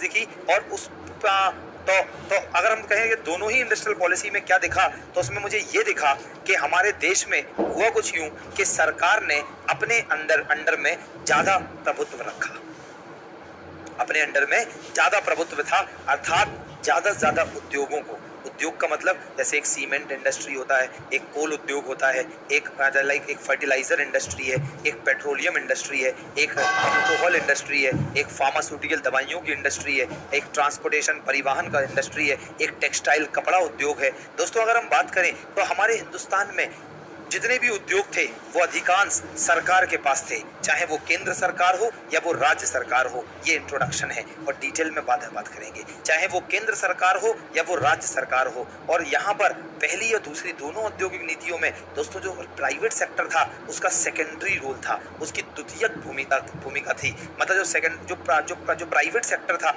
ये पब्लिक सरकार के साथ काम तो कर रहा था, लेकिन देखो 2 बातें मैंने बता दी। पहला कि अधिकांश क्षेत्र किसने रखे, सरकार ने, दूसरी बात कि अगर प्राइवेट सेक्टर का कोलैबोरेशन था, क्योंकि मिक्स्ड इकोनॉमी बनाई हमने तो मिश्रित अर्थव्यवस्था थी, तो जाहिर सी बात है निजी क्षेत्र भी होंगे। बस दिमाग में एक बात रख लो कि निजी क्षेत्रों की द्वितीयक भूमिका थी। निजी क्षेत्रों की कैसी भूमिका थी? द्वितीयक। मतलब जो मेन रोल था इंडस्ट्रीज में, जो मुख्य रोल था वो किसका था? मेन रोल ये किसका था? सार्वजनिक क्षेत्र का, मतलब किसका? सरकार का। और जो द्वितीयक भूमिका थी, मतलब सेकेंडरी रोल, द्वितीयक भूमिका, ये कौन निभा रहा था? ये प्राइवेट सेक्टर। आई होप आप ये बात समझ गए कि इंडस्ट्रीज में क्या चल रहा होगा। बोलो जी यस। तो अगर हम बात करें दोस्तों, हमारे हिंदुस्तान में सार्वजनिक क्षेत्र की मुख्य भूमिका थी, और अगर हम बात करें जो निजी उद्यम थे द्वितीयक भूमिका में थे। और हमने एक काम और किया, एंड दिस इज कॉल्ड, वो तो हमें याद है कि अभी मैंने बताया था कि हमने थर्ड 5 ईयर प्लान, जब भारत में तीसरी पंचवर्षीय योजना चल रही थी, थर्ड 5 ईयर प्लान 1961 टू 1966, इसी बीच हमने इम्पोर्ट सब्सटीट्यूशन शुरू किया। दिस इज आयात विस्थापन। एवरीवन, इम्पोर्ट सब्सटीट्यूशन, आयात विस्थापन, अर्थात हम जिन चीजों का आयात करते हैं उन चीजों को अपने देश में ही बनाएं, अपने देश में ही प्रोड्यूस करें। इससे क्या होगा? लेस फॉरेन डिपेंडेंसी, भारत विदेशी आयातों पर निर्भर क्या हो जाएगा? कम। तो हमने तीसरा काम ये देखा। और हम चौथी बात करें तो विदेशी प्रतिस्पर्धा। दोस्तों अभी देखो, आप देखिए कि हमारा देश क्या अंग्रेजों के शासन से बहुत तंग आ गया था या नहीं? और तो और हमारा देश अंग्रेजों के शासन की वजह से बैकवर्ड भी हो गया और स्टैग्नेंट भी हो गया। जल्दी बोलो हाँ या ना। जब भारत बैकवर्ड, पिछड़ा और स्थिर अर्थव्यवस्था हो गई तो क्या अब हमें प्राइवेट सेक्टर को अपने देश, या अब हमें जो विदेशी कंपनियां हैं क्या उनको अपने देश में बुलाने का मन होगा? दूध का जला भी छाछ फूंक फूंक के पीता है। अरे बोलो, समझ गए आप लोग मैं क्या कह रहा था? कि चूंकि अंग्रेजों ने हमारे संसाधनों का इतना अति शोषण किया कि अब हम प्राइवेट सेक्टर तो, अब हम विदेशी क्षेत्र तो, विदेशी कंपनियां छोड़ो, हम अपने देश में ही प्राइवेट सेक्टर्स को मौका नहीं दे रहे थे। अब कमन राइट, सरकार ने कहा नहीं सब कुछ हमारे पास रहेगा। हाँ, लेकिन रशिया जैसा समाजवाद नहीं होगा हमारा। रशिया में पूर्ण रूप से सरकार का नियंत्रण है, ऐसा नहीं होगा। हम निजी क्षेत्रों को भी भागीदार बनाएंगे, लेकिन सीमित भागीदार बनाएंगे। I hope you got it. तो हमने क्या किया कि अपनी जो घरेलू कंपनियां हैं, जो डोमेस्टिक इंडस्ट्रीज हैं, इन्हें विदेशों की कंपनी से संरक्षण दिया। और इसको बोलते हैं दोस्तों, दिमाग में रख लो, इसको एक नाम देते हैं, and this is called the policy of protectionism, या protectionist policy, policy of protection, या कह लो प्रोटेक्शनिस्ट पॉलिसी, संरक्षणवाद की नीति। इसको बोलते हैं संरक्षणवाद की नीति। संरक्षणवाद की नीति का मतलब यह हुआ कि जहां पर हम अपने घरेलू कंपनियों को विदेशी प्रतिस्पर्धा से बचाते हैं। कैसे? या तो विदेशी वस्तुओं के आयात पर हम हाई टैक्सेस लगा दें, राइट, विदेशी वस्तुओं के आयात पर हाई टैक्सेस लगा दें। इकोनॉमिक्स मैंने आपको सिखा दी, बस मुझे तो अब दूसरे दिशा में बातें करनी है कि अगर हम विदेशी वस्तुओं के, ये विदेश से आ रहा है ये कप, अगर मैं इस पर, इसके आयात पर टैक्स ठोक दूं, हाई टैक्सेस, तो ये कप हमारे इंडिया में सस्ता होगा या महंगा? This cup will become uncompetitive in India. ये जो कप है वो भारत में गैर प्रतिस्पर्धी हो जाएगा और ये महंगा हो जाएगा, तो भारत में इसकी मांग होगी क्या? नहीं होगी। तो दोस्तों दिस इज कॉल्ड विदेशी प्रतिस्पर्धा से घरेलू कंपनियों का संरक्षण। जो आयात है उस पर क्या लगा दें? अधिक शुल्क। और कैसे संरक्षण देंगे? अब देखो, इतने सारे मैं आपको पॉइंट सिखाऊंगा कि काम आ जाएगा आपके।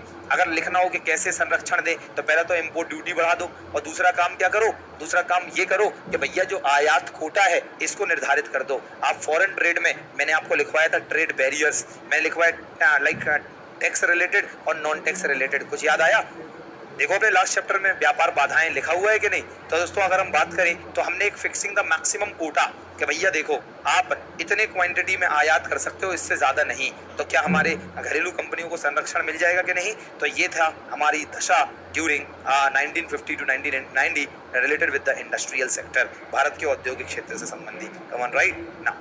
अगर हम बात करें दोस्तों, इंडस्ट्रीज जो हैं वो दो तरीके की होती हैं। एक होती है लार्ज स्केल इंडस्ट्री और एक स्मॉल स्केल इंडस्ट्री, राइट। एक बड़े उद्योग और एक छोटे उद्योग। भाई जो लार्ज स्केल इंडस्ट्रीज होती हैं, जैसे लाइक ये जो परिवहन है, दूरसंचार है, आयरन एंड स्टील इंडस्ट्री है, ये सब क्या है? लार्ज स्केल है।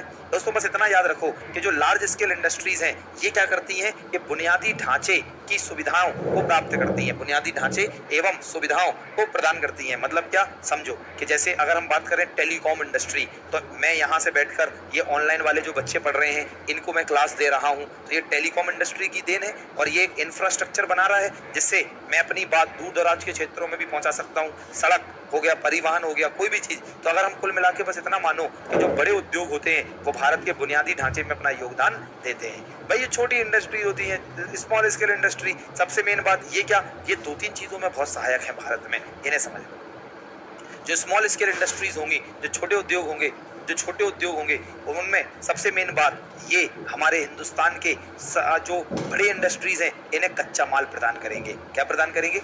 नॉट कच्चा माल, सॉरी, इन्हें कंपोनेंट्स या इन्हें कोई भी लाइक हेल्प करते हैं। जैसे अगर मुझे मान लो ये बड़ी सी टीवी बनानी है तो इस टीवी में छोटी छोटी जो मशीनें हैं, स्मॉल कंपोनेंट्स हैं, वो कहाँ से आएंगे? छोटे उद्योगों से। बोलो यस। मतलब raw material for finished product, ऐसे कह लो, अंतिम वस्तुओं के लिए जो रॉ मटेरियल है, कच्चा माल, वो उपलब्ध कराते हैं। दूसरी बात समझ लो कि हमारे देश में आज मैं आपको बताता हूँ, एक सेक्टर पढ़ेंगे मौका मिला तो, दैट इज एमएसएमई। ये हमने प्रीलिम्स में समझा तो दिया था, इसका मेंस का व्यू देखेंगे कि हमारे देश में आज एमएसएमई जो है वो भारत में जो टोटल जीडीपी है उसमें लगभग 30% का योगदान है। और अगर हम बात करें, 30 तो नहीं ज़्यादा है, भारत का जो टोटल निर्यात है उसमें 30% का योगदान है, राइट। मतलब एमएसएमई एक बहुत बड़ा क्षेत्र है। तो अगर हम छोटे उद्योगों की बात करें तो ये बड़े उद्योगों को क्या देता है? कच्चा माल एवं छोटे छोटे उपकरण। यही मैंने आपको पढ़ाया कि इस टीवी का कंपोनेंट मिल जाएगा, रॉ मटेरियल मिल जाएगा। और हम बात करें कि ये लोगों को किस में सहायता देता है? रोजगार देता है। क्योंकि आप बताइए, अभी अपन छोटे शहर में हैं, वहाँ पे छोटी इंडस्ट्री है, तो और एक है बड़े शहर, तो कितने लोग बड़े शहरों में माइग्रेट कर पाते हैं? सीमित लोग। तो जहाँ पर लोग रह रहे हैं वहीं पे इंडस्ट्री है, वहीं पे काम कर रहे हैं, तो ये सबसे ज़्यादा रोजगार देने में भी मदद करते हैं। अगर ये बताइए कि हमारे रोजगार दे रहे हैं, लोगों की आय बढ़ रही है, तो कहीं ना कहीं लोगों की सामाजिक न्याय, सोशल जस्टिस लोगों को मिल रहा है या नहीं मिल रहा है? जो सोशल जस्टिस, बोलो जी यस। सामाजिक न्याय का मतलब है कि रोजगार का अधिकार ऐसा तो नहीं है कि सिर्फ जो शहर में रह रहे हैं उन लोगों को है, रोजगार का अधिकार ग्रामीण और छोटे शहरों के लोगों को भी है। तो इसको बोलेंगे सामाजिक न्याय। सबकी रोजगार तक पहुंच सुनिश्चित कराने में छोटे उद्योग सहायक होते हैं और बड़े उद्योग देश का बुनियादी ढांचा निर्माण में सहायक होते हैं और देश की इकोनॉमिक ग्रोथ इनसे ज्यादा होती है। तो ये बात हो गई उद्योग के बारे में। Come on, right. अगर हम बात करें दोस्तों कि इंडस्ट्रियल पॉलिसी, ये हम बाद में बात करेंगे, अभी नहीं बात कर रहे। विदेशी व्यापार, आइए विदेशी व्यापार को देखें एंड दैट्स इट। यहाँ पे खत्म हो जाएगा ये टॉपिक। विदेशी व्यापार को जरा थोड़ा सा समझो, ऐसा नहीं, बहुत आराम से समझो, कोई जल्दबाजी नहीं है, बिल्कुल प्यार से पढ़ो, लेकिन समझने की कोशिश करो। थोड़ा मैं बस बोल जल्दी रहा, लेकिन समझ तो हम बहुत अच्छे से रहे ही हैं। देखो, अभी आप सारी चीजों से अपने आप सोचो। अभी मैंने कहा कि सरकार ने घरेलू कंपनियों को विदेशी कंपनियों से संरक्षण दिया, पॉलिसी ऑफ प्रोटेक्शनिस्ट पॉलिसी अपनाई। और अभी मैंने सब बता दिया। तीसरी पंचवर्षीय योजना में आयात विस्थापन का कॉन्सेप्ट आया। बोलो आया? तो बताइए कि विदेशी व्यापार, और तो और आपको पहले ही बताया कि यार 1991 से पहले भारतीय अर्थव्यवस्था एक बंद अर्थव्यवस्था थी। तो अपने आप बताइए, बंद अर्थव्यवस्था मतलब आयात निर्यात सीमित होते हैं, ये मत कहना होते ही नहीं है, सीमित होते हैं। तो अपने आप बताइए दोस्तों कि विदेशी व्यापार पे लिखना हो तो आपके पास तो ऑलरेडी बहुत सारा माल है। अगर हम बात करें तो सबसे पहली बात कि आयात और निर्यात, सबसे पहली बात दिमाग में रखिए कि 1950 से 1990 के बीच आयात और निर्यात दोनों में वृद्धि हुई। मतलब इंडिया की इकोनॉमी एक क्लोज्ड इकोनॉमी थी, लेकिन क्लोज्ड इकोनॉमी का मतलब ये नहीं है कि हम आयात निर्यात करेंगे ही नहीं, मतलब आयात निर्यात करेंगे लेकिन सीमित। तो हम बताएं अगर आपको, तो 1950 से 1990 के बीच दोनों इंपोर्ट और एक्सपोर्ट दोनों में वृद्धि होती है। लेकिन चूंकि अगर हम बात करें कि वैश्विक व्यापार में कम योगदान, लेकिन ये बात याद रखनी है कि भारत का जो इंटरनेशनल ट्रेड थी, जहां पर अंग्रेज छोड़ के गए थे, वो 4% योगदान था और पहले 20 था। कुछ याद आ रहा? लेकिन दोस्तों समस्या ये आई हमारे भारत में कि इंपोर्ट एक्सपोर्ट दोनों बढ़े तो, लेकिन जो वैश्विक व्यापार में भारत का योगदान है वो बहुत निम्न स्तरीय पहुंच गया। आप देखिए 1950-51 में मात्र 1.8% इंडिया का कंट्रीब्यूशन था। आप देखिए 1990-91 में सिर्फ 0.5%। लो जी, मतलब जहां भारत पूरे वर्ल्ड में एक रेनाउंड इकोनॉमी था, वहां 1990 में आते आते वैश्विक व्यापार, समझ तो पा रहे हैं कि पूरा वर्ल्ड जो भी आयात निर्यात कर रहा है उसमें मात्र 0. आप समझ गए होंगे कि भारत कितनी दयनीय स्थिति में आ चुका था। और ये सारी संकल्पना अपने दिमाग में रखिए, कहानी की तरह यूज करिए और आपको बेहतरीन आंसर लिखने में मदद करेंगे। तो भाई हमने ये तो देख लिया कि आयात बहुत स्क्यूड हो गया, बहुत कम योगदान हो गया। साथ में बात करें कृषि निर्यात के अंश में भी कमी आई। जो एग्रीकल्चर है, एग्रीकल्चर जिसका हम एक्सपोर्ट करते हैं, इसके अंश में भी कमी आई। और इसके अंश में क्या कमी आई कि उद्योगों को कच्चा माल प्रदान किया। ध्यान से समझो, आपको मान लो ये लिखने को आ जाए या आपको ये लिखना हो कि कृषि वस्तुओं का निर्यात भारत में 1950 से 90 के बीच क्यों कम हुआ। देखो मैं आपको 2 सॉलिड रीजन देता हूँ। पहला तो ये कि अपने आप दिमाग लगाइए, इकोनॉमी जो मेंस है वो सिर्फ थॉट पे डिपेंड करता है, आप जितना सोचेंगे। कम ऑन यस। तो आप देखिए भाई साहब, ये समझिए आप कि 1950 से 1990 के बीच भारत में उद्योग बढ़े, इंडस्ट्रीज डेवलप हुए, और इंडस्ट्रीज को कच्चा माल चाहिए था, और कच्चा माल कहाँ से आएगा? प्राथमिक क्षेत्र से, कृषि वगैरह से आएगा। बोलो जी यस। और दूसरी बात दिमाग लगाओ कि हमने कहा 1921 the year of great divide, महान विभाजन का वर्ष, अर्थात जल्दी बोलो, लगातार। अब जब जनसंख्या लगातार बढ़ रही थी तो अपने आप मुझे सारे लोग बताइए, उनकी मांग बढ़ेगी और कृषि वस्तुओं की खपत बढ़ेगी। लो जी, हो गया काम। इसलिए कृषि वस्तुओं का निर्यात 1950 से 90 के बीच क्या हुआ? काम। बोलो जय हो। अगर हम बात करें दोस्तों, एक बात और, ये तो हो गई प्राइमरी सेक्टर की बात। अभी आ जाओ सेकेंडरी सेक्टर। दोस्तों हमने ये देखा कि 1950 से 90 के बीच हमने जो विनिर्माण क्षेत्र है इसके निर्यात में हमने वृद्धि देखी। कृषि के उत्पादों के निर्यात में हमने धीमी गति देखी, कम हुआ। लेकिन जो विनिर्माण क्षेत्र है, जो हमारे देश में, अब ये बताओ, इंडस्ट्रीज बन रही थी तो इंडस्ट्री उत्पादन करेगी तो वो एक्सपोर्ट भी करेगी। तो कॉमन सेंस से आप समझ जाएंगे, जीवन भर याद रखेंगे कि विनिर्माण क्षेत्र का जो निर्यात था उसमें विनिर्माण क्षेत्र का निर्यात में अंशदान क्या हुआ? बढ़ा है। साथ में अगर हम बात कर लें कि पहले हम लोग दोस्तों, एक और लास्ट, आप जो व्यापारिक भागीदार थे भारत के, मतलब जो हमारे ट्रेडिंग पार्टनर जिनके साथ हम आयात और निर्यात करते हैं, तो पहले व्यापारिक भागीदार 90 तक बहुत कम थे, सीमित थे। ये देखो, हम सिर्फ यूएस, यूके और कुछ कॉमनवेल्थ नेशंस के साथ हम लोग करते थे व्यापार, राइट। लेकिन 1990 के बाद से हमारे देश में क्या हुआ? बाद में क्या हुआ कि हम UAE, China, Japan, Switzerland, Belgium, UK, US, इन सब से हम क्या करने लगे? व्यापार करने लगे। तो आई होप इतनी बात आप समझ गए। ये एरो यहाँ गलत है। तो चूंकि मेरे पास कुछ पॉइंट्स होने चाहिए विदेशी व्यापार को बताने के लिए, तो पहली बात मैंने ये बताई कि आयात और निर्यात दोनों क्या रहे? वृद्धि हुई। दूसरी बात मैंने बताई कि वैश्विक व्यापार में भारत का योगदान क्या रहा? कम रहा। तीसरी बात मैंने बताई कृषि का निर्यात क्या हुआ? कम। जल्दी बताइए क्यों कम हुआ? क्योंकि जो उद्योग डेवलप हो रहे थे उन्हें क्या चाहिए, और जो पॉपुलेशन बढ़ रही थी उन्हें खपत चाहिए, उपभोग करना है, इसलिए। और नेक्स्ट हमने चौथी बात क्या पढ़ी कि विनिर्माण क्षेत्र का जो योगदान है किसमें? निर्यात में, और इनका निर्यात बढ़ा। चौथी बात हमने करी कि पांचवी बात हमने करी कि हमारे व्यापारिक भागीदारों में वृद्धि हुई। And the last and the very important point जो आपको फॉरेन ट्रेड में जरूर लिखनी है, और वो ये कि भारत ने 1950 से 1990 के दौरान इनवर्ड लुकिंग स्ट्रेटजी अपनाई। अंतर्मुखी क्या? व्यापारिक नीति, इनवर्ड लुकिंग ट्रेड पॉलिसी। क्या आप जानना चाहेंगे? एक लाइन में ही कुछ है ही नहीं दोस्तों। देखिए, हम कह रहे हैं कि ऑनलाइन, ध्यान देना, हम लोग कह रहे हैं इनवर्ड लुकिंग, मतलब अपने देश में ही। इनवर्ड एक होता है इनसाइड, एक होता है आउटसाइड। इसका मतलब इनवर्ड मतलब इनसाइड लुकिंग। इसका मतलब हमने क्या किया? 1950 से 1990 के बीच अपने देश की ही कंपनियों को ज्यादा डेवलप किया। मतलब हमने क्या करा? विदेशी निर्भरता कम कर दी और अपने देश की कंपनियों का डेवलपमेंट की स्पीड बढ़ा दी, जिसको हमने कहा आयात विस्थापन। समझाया ना आपको? ये तो प्रीलिम्स में ही समझा दिया था कि जिन चीज को हम क्या करें? आयात, उसका विस्थापन कहाँ ढूंढ लें? इंडिया में, तो इसको बोलेंगे आयात विस्थापन। तो जब हम, अब बताइए, क्या भारत आत्मनिर्भरता की ओर दोबारा जा रहा है?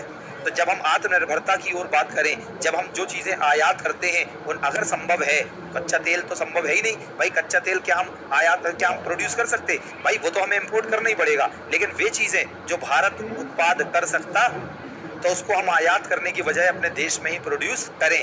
मतलब having more self reliance concept या स्ट्रेटजी कि हम अपने ऊपर ज्यादा से ज्यादा क्या रहे? निर्भर। उसे कहा इनवर्ड लुकिंग स्ट्रेटजी, अंतर्मुखी व्यापार रणनीति। Is it right for everyone? Now so दोस्तों, ये रहा कि इंडिया के प्लानिंग, इंडिया के agriculture, industry and foreign trade during 1950 and 1990। So that's it. अब हम दोस्तों नेक्स्ट आगे बढ़ेंगे और हम 1990 में हमने देख लिया कि 1991 में एलपीजी आया, तो हम इकोनॉमिक लिबरलाइजेशन करेंगे। आप जल्दी से इसको लिख लो। Come on, yes now.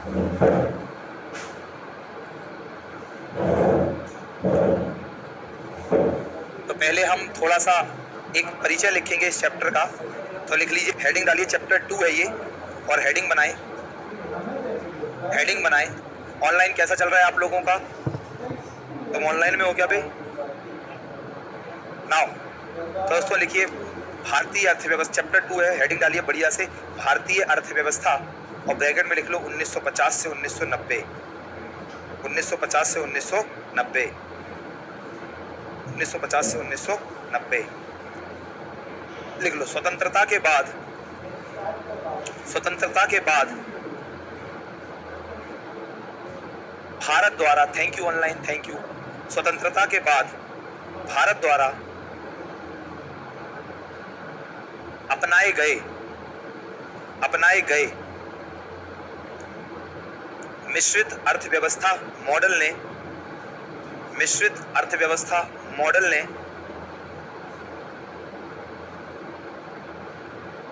1950 और 1990 के बीच, या 1950 से 1990 के बीच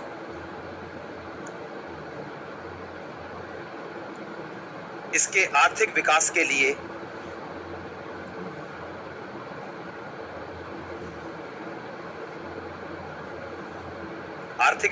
लिए मूलभूत ढांचे के रूप में काम किया। क्या ये बात समझ गए कि भारत का जो मूलभूत ढांचा बना वो मिश्रित बन गया, फुल स्टॉप। इस प्रणाली में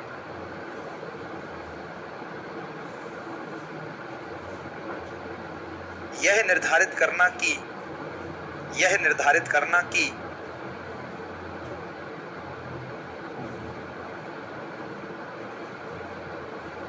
कौन सी वस्तुओं और सेवाओं का उत्पादन किया जाए, कौन सी वस्तुओं और सेवाओं का उत्पादन किया जाए,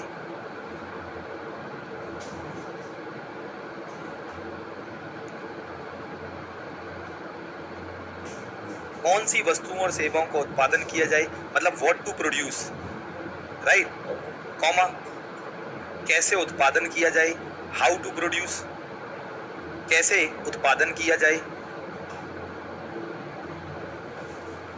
और उन्हें कैसे वितरित किया जाए,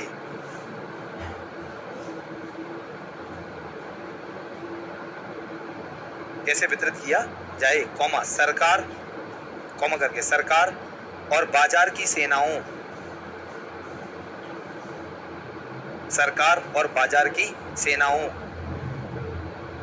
के बीच एक सहयोगात्मक प्रयास था, फुल स्टॉप। सरकार ने कुछ महत्वपूर्ण आर्थिक गतिविधियों, लिखते लिखते पढ़ भी रहे हैं कि नहीं, आर्थिक गतिविधियों पर स्वामित्व और नियंत्रण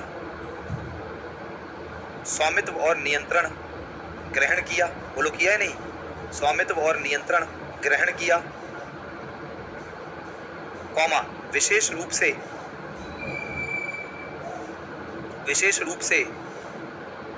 राष्ट्रीय विकास और सामाजिक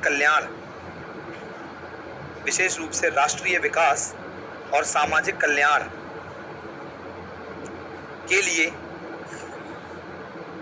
के लिए महत्वपूर्ण माने जाने वाले क्षेत्रों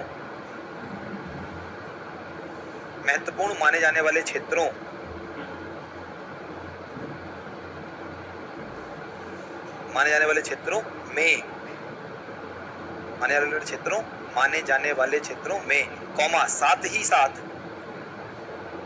साथ एकदम स्पीड सही है बोलने की, अब आनंद आ रहा है। मैंने सोचा 5 मिनट थोड़ा लेट ही लिख लेंगे, क्या दिक्कत है, आराम से लिखो यार, हृदय बहुत उदार होता है यार, तुम एक बार बोल के देखो, अब अच्छा लगा कि नहीं। साथ ही साथ निजी क्षेत्रों या निजी क्षेत्र के सह छोटा बीच में हाइफन है, सह अस्तित्व और विकास को प्रोत्साहित किया,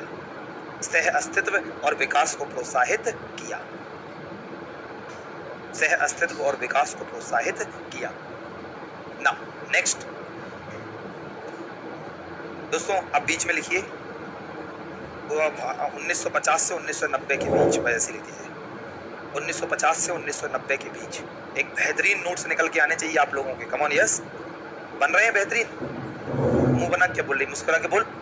हाँ, 1950 से 1990 के बीच। पहले डालो आर्थिक नियोजन, ऐसे बनाओ। देन दूसरा बनाओ भारतीय कृषि क्षेत्र, भारतीय कृषि क्षेत्र। देन नेक्स्ट भारतीय औद्योगिक क्षेत्र, भारतीय औद्योगिक क्षेत्र। देन नेक्स्ट भारत का विदेशी व्यापार, भारत का विदेशी व्यापार, भारत का विदेशी व्यापार। राइट, पहली हेडिंग लिखो भारत में आर्थिक नियोजन, भारत में आर्थिक नियोजन।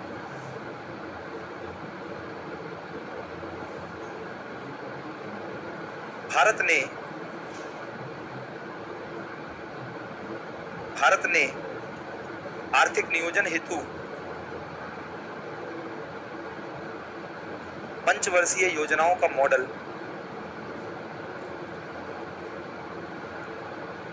पूर्व सोवियत संघ भारतीय आर्थिक नियोजन का मॉडल या पंचवर्षीय योजनाओं का मॉडल पूर्व सोवियत संघ से लिया एवं जिस देश में सरकार का अधिक अस्तित्व होता है, जिस देश में सरकार का अधिक अस्तित्व या अधिक प्रभुत्व लिख सकते हैं, प्रभुत्व होता है, अर्थात समाजवादी राष्ट्रों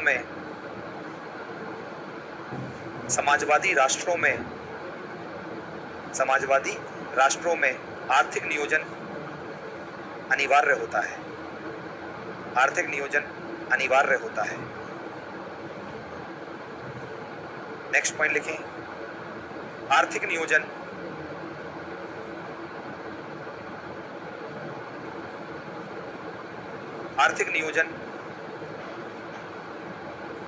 देश के आर्थिक विकास में, आर्थिक नियोजन देश के आर्थिक विकास में संसाधनों के इष्टतम प्रयोग हेतु किया जाता है। संसाधनों के इष्टतम, ऑप्टिमम, इष्टतम मैं लिखूं क्या? क्या ऐसे लिखेंगे क्या? ऐसे इष्टतम प्रयोग हेतु किया जाता है। राइट, नेक्स्ट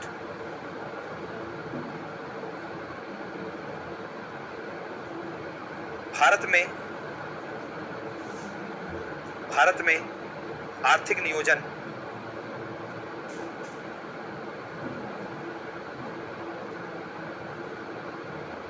केंद्रीय प्राधिकरण,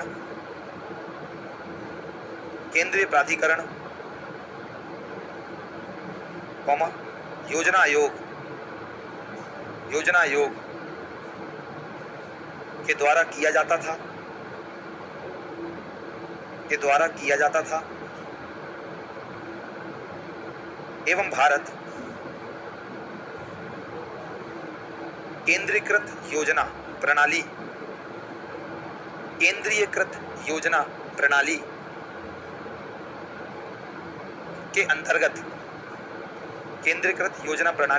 के अंतर्गत योजनाओं का निर्माण करता था। नेक्स्ट, भारत के आर्थिक नियोजन का मुख्य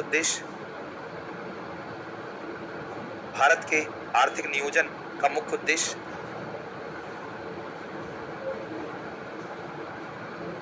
सामाजिक आर्थिक विकास करना था। ऐसे लिखो, सामाजिक, ब्रैकेट में सामाजिक भारत के आर्थिक नियोजन का मुख्य उद्देश्य सामाजिक ब्रैकेट में शिक्षा, स्वास्थ्य, आवास, शिक्षा, स्वास्थ्य, आवास, कौमा शुद्ध पेयजल, कौमा स्वच्छता, शुद्ध पेयजल, कौमा स्वच्छता, ब्रैकेट क्लोज, सामाजिक हो गया, एवं आर्थिक ब्रैकेट में आय समानता, कृषि, उद्योग, बुनियादी ढांचे,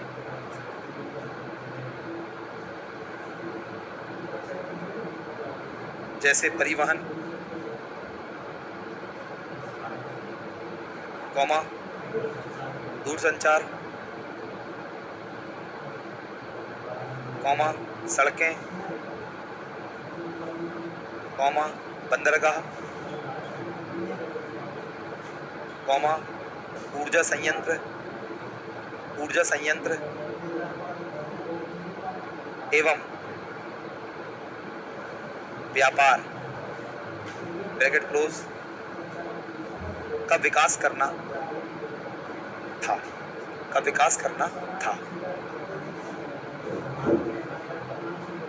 नेक्स्ट, चूंकि भारत में ब्रिटिश शासन के दौरान, चूंकि भारत में, इससे आप लोग लैंग्वेज सीख रहे हैं कैसे लिखते हैं, कॉमन यस। चूंकि भारत में ब्रिटिश शासन के दौरान भारतीय अर्थव्यवस्था स्थिर एवं पिछड़ी अर्थव्यवस्था के रूप में देखी गई,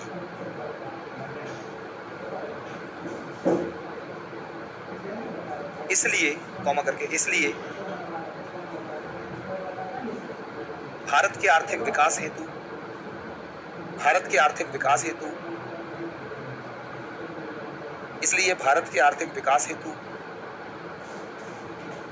पंचवर्षीय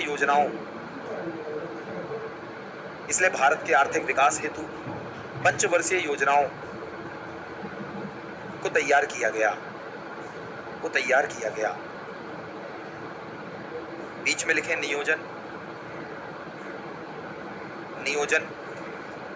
सब लोग ब्लैंक कॉपी में लिख रहे हैं ना, नियोजन। एक साइड लिखें निर्देशात्मक नियोजन, डायरेक्टिव प्लानिंग, ब्रैकेट में निर्देशात्मक नियोजन, डायरेक्टिव प्लानिंग, और एक साइड लिखें कॉम्प्रिहेंसिव प्लानिंग, व्यापक नियोजन।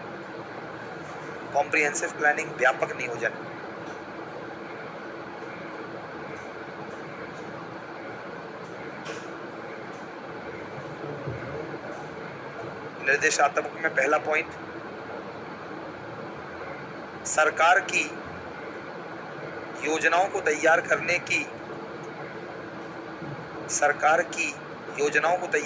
की प्रत्यक्ष भागीदारी नहीं होती है। क्या आज आपका टेस्ट भी है क्या? कितने बजे है? ओके, इसके बाद कोई क्लास है क्या? Science, okay. और ये बताओ, क्या बोलते हैं, कल कितने बजे है? कल भी टेस्ट है, तो कल भी हम सेम टाइम पे क्लास लेंगे। कल सुबह 6 बजे कर लें।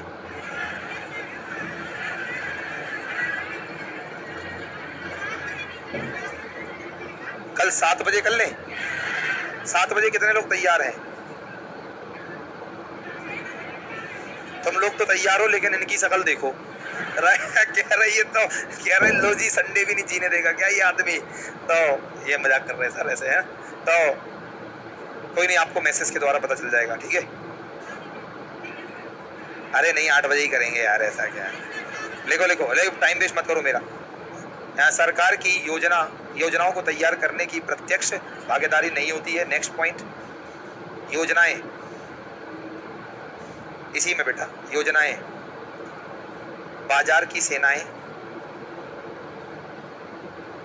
अर्थात निजी क्षेत्रों द्वारा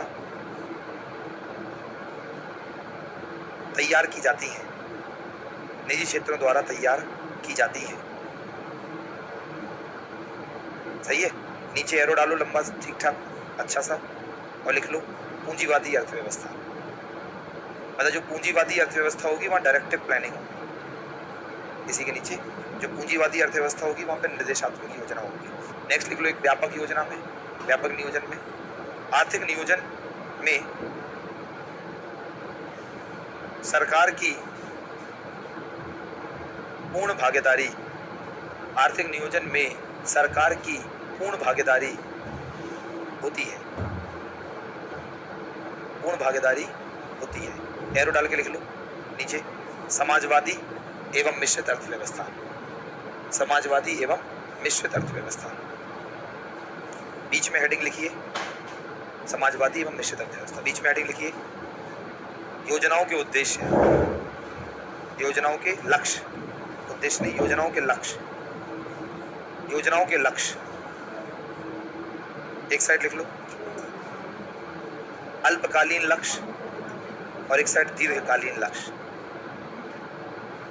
अल्पकालीन लक्ष्य और एक साइड दीर्घकालीन लक्ष्य। अल्पकालीन में लिख लीजिए पहला पॉइंट, यह योजना आधारित होते हैं, यह योजना आधारित होते हैं, अर्थात यह योजना आधारित होते हैं, अर्थात प्रत्येक पंचवर्षीय योजनाओं के, प्रत्येक पंचवर्षीय योजनाओं के उद्देश्य होते हैं। जैसे पांचवी पंचवर्षीय योजना का उद्देश्य, पांचवी पंचवर्षीय योजना का उद्देश्य गरीबी उन्मूलन था, गरीबी उन्मूलन था।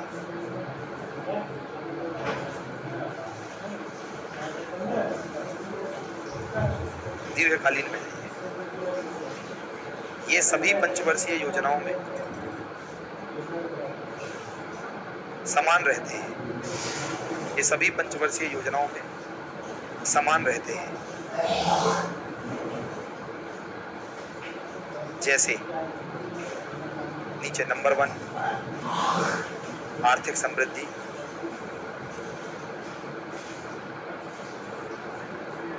नंबर 2 आधुनिकीकरण, नंबर 3 आत्मनिर्भरता, नंबर 4 आय का समान वितरण एवं गरीबी उन्मूलन, आय का समान वितरण एवं गरीबी उन्मूलन,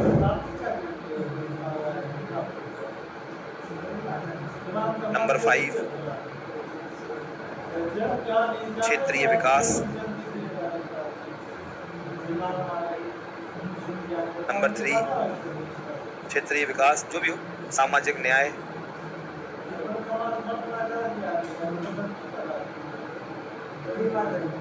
नेक्स्ट पॉइंट बीच में लिखिए 1950 से 90 के बीच भारतीय कृषि, 1950 से 90 के बीच भारतीय कृषि, 1950 से 90 के बीच भारतीय कृषि।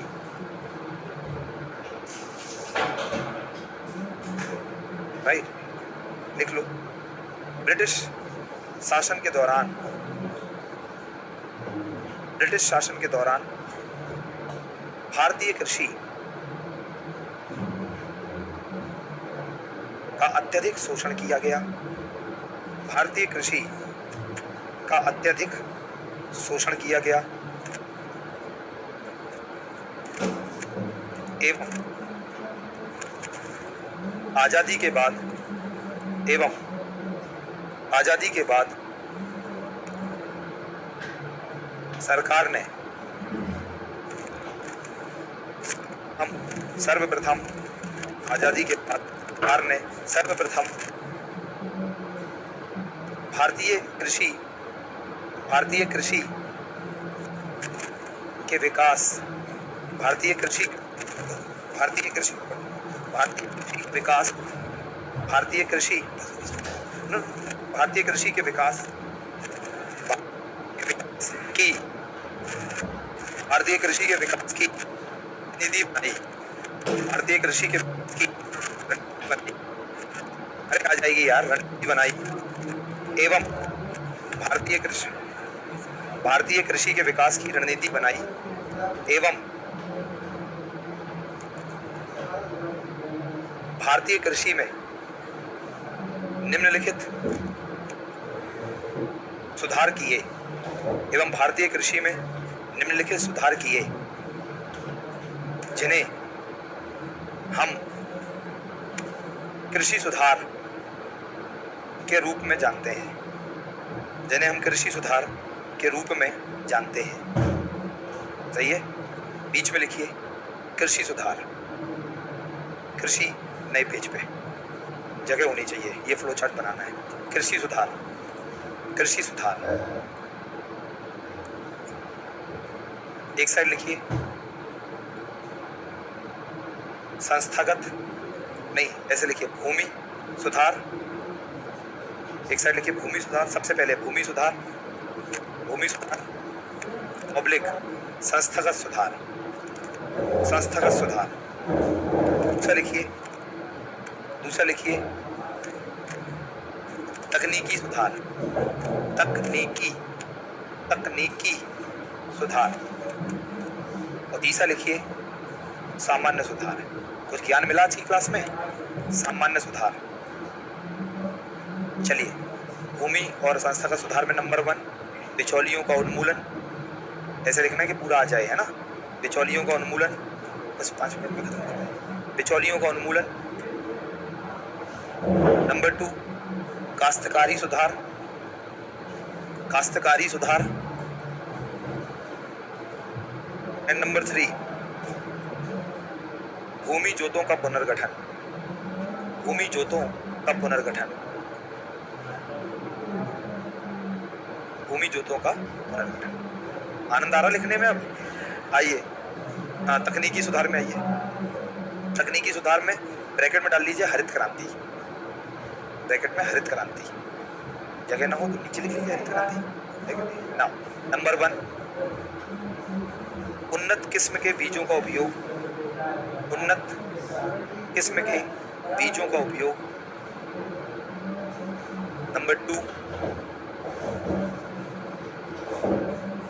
नंबर 2 रासायनिक कीटनाशकों एवं उर्वरकों का उपयोग, रासायनिक कीटनाशकों एवं उर्वरकों का उपयोग। नंबर 3 सिंचाई का उपयोग, सिंचाई का उपयोग। नंबर 4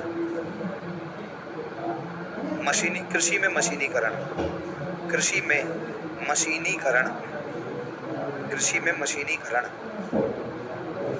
आइए दोस्तों, सामान्य सुधार में लिख लीजिए नंबर 1 सिंचाई सुविधाओं का विस्तार, सिंचाई सुविधाओं का विस्तार। नंबर 2 साख का प्रावधान, साख मतलब ऋण का प्रावधान। नंबर 3 विनियमित बाजार, विनियमित बाजार वो इसलिए कि जिससे किसानों को उनकी फसलों का बेहतर दाम मिले, इसको कहते हैं विनियमित बाजार, राइट। एवं सहकारी विपणन, सहकारी विपणन समितियां। नेक्स्ट कीमत समर्थन मूल्य, जिसको एमएसपी बोलते हैं, प्राइस सपोर्ट पॉलिसी या मिनिमम सपोर्ट प्राइस। कीमत समर्थन मूल्य और लिख लो, आजकल इसमें और बहुत सारे पॉइंट हैं। नंबर नेक्स्ट सतत कृषि पद्धति का उपयोग, सतत कृषि पद्धति मतलब समझ रहे ना, जलवायु अनुकूल। सतत कृषि पद्धति क्या होता है आगे समझ लेंगे। नेक्स्ट पॉइंट, नेक्स्ट नए पेज पर नए पेज पर, बिल्कुल नए टॉपिक नए पेज पर, उसमें छोड़ दो, कभी कुछ एक्स्ट्रा मिला तो नोट कर लिया। कम ऑन, यस। नेक्स्ट, 1950 से 1990 के बीच भारत का औद्योगिक क्षेत्र है। जल्दी हाथ चलाओ, मेरी 11:30 बजे क्लास है, बोरिंग रोड। 1950 से 90 के बीच भारत का औद्योगिक क्षेत्र है। नंबर वन, सार्वजनिक क्षेत्रों की मुख्य भूमिका। नंबर टू, सार्वजनिक क्षेत्रों की मुख्य भूमिका। नंबर टू, निजी क्षेत्र की द्वितीयक भूमिका। निजी क्षेत्र या निजी रे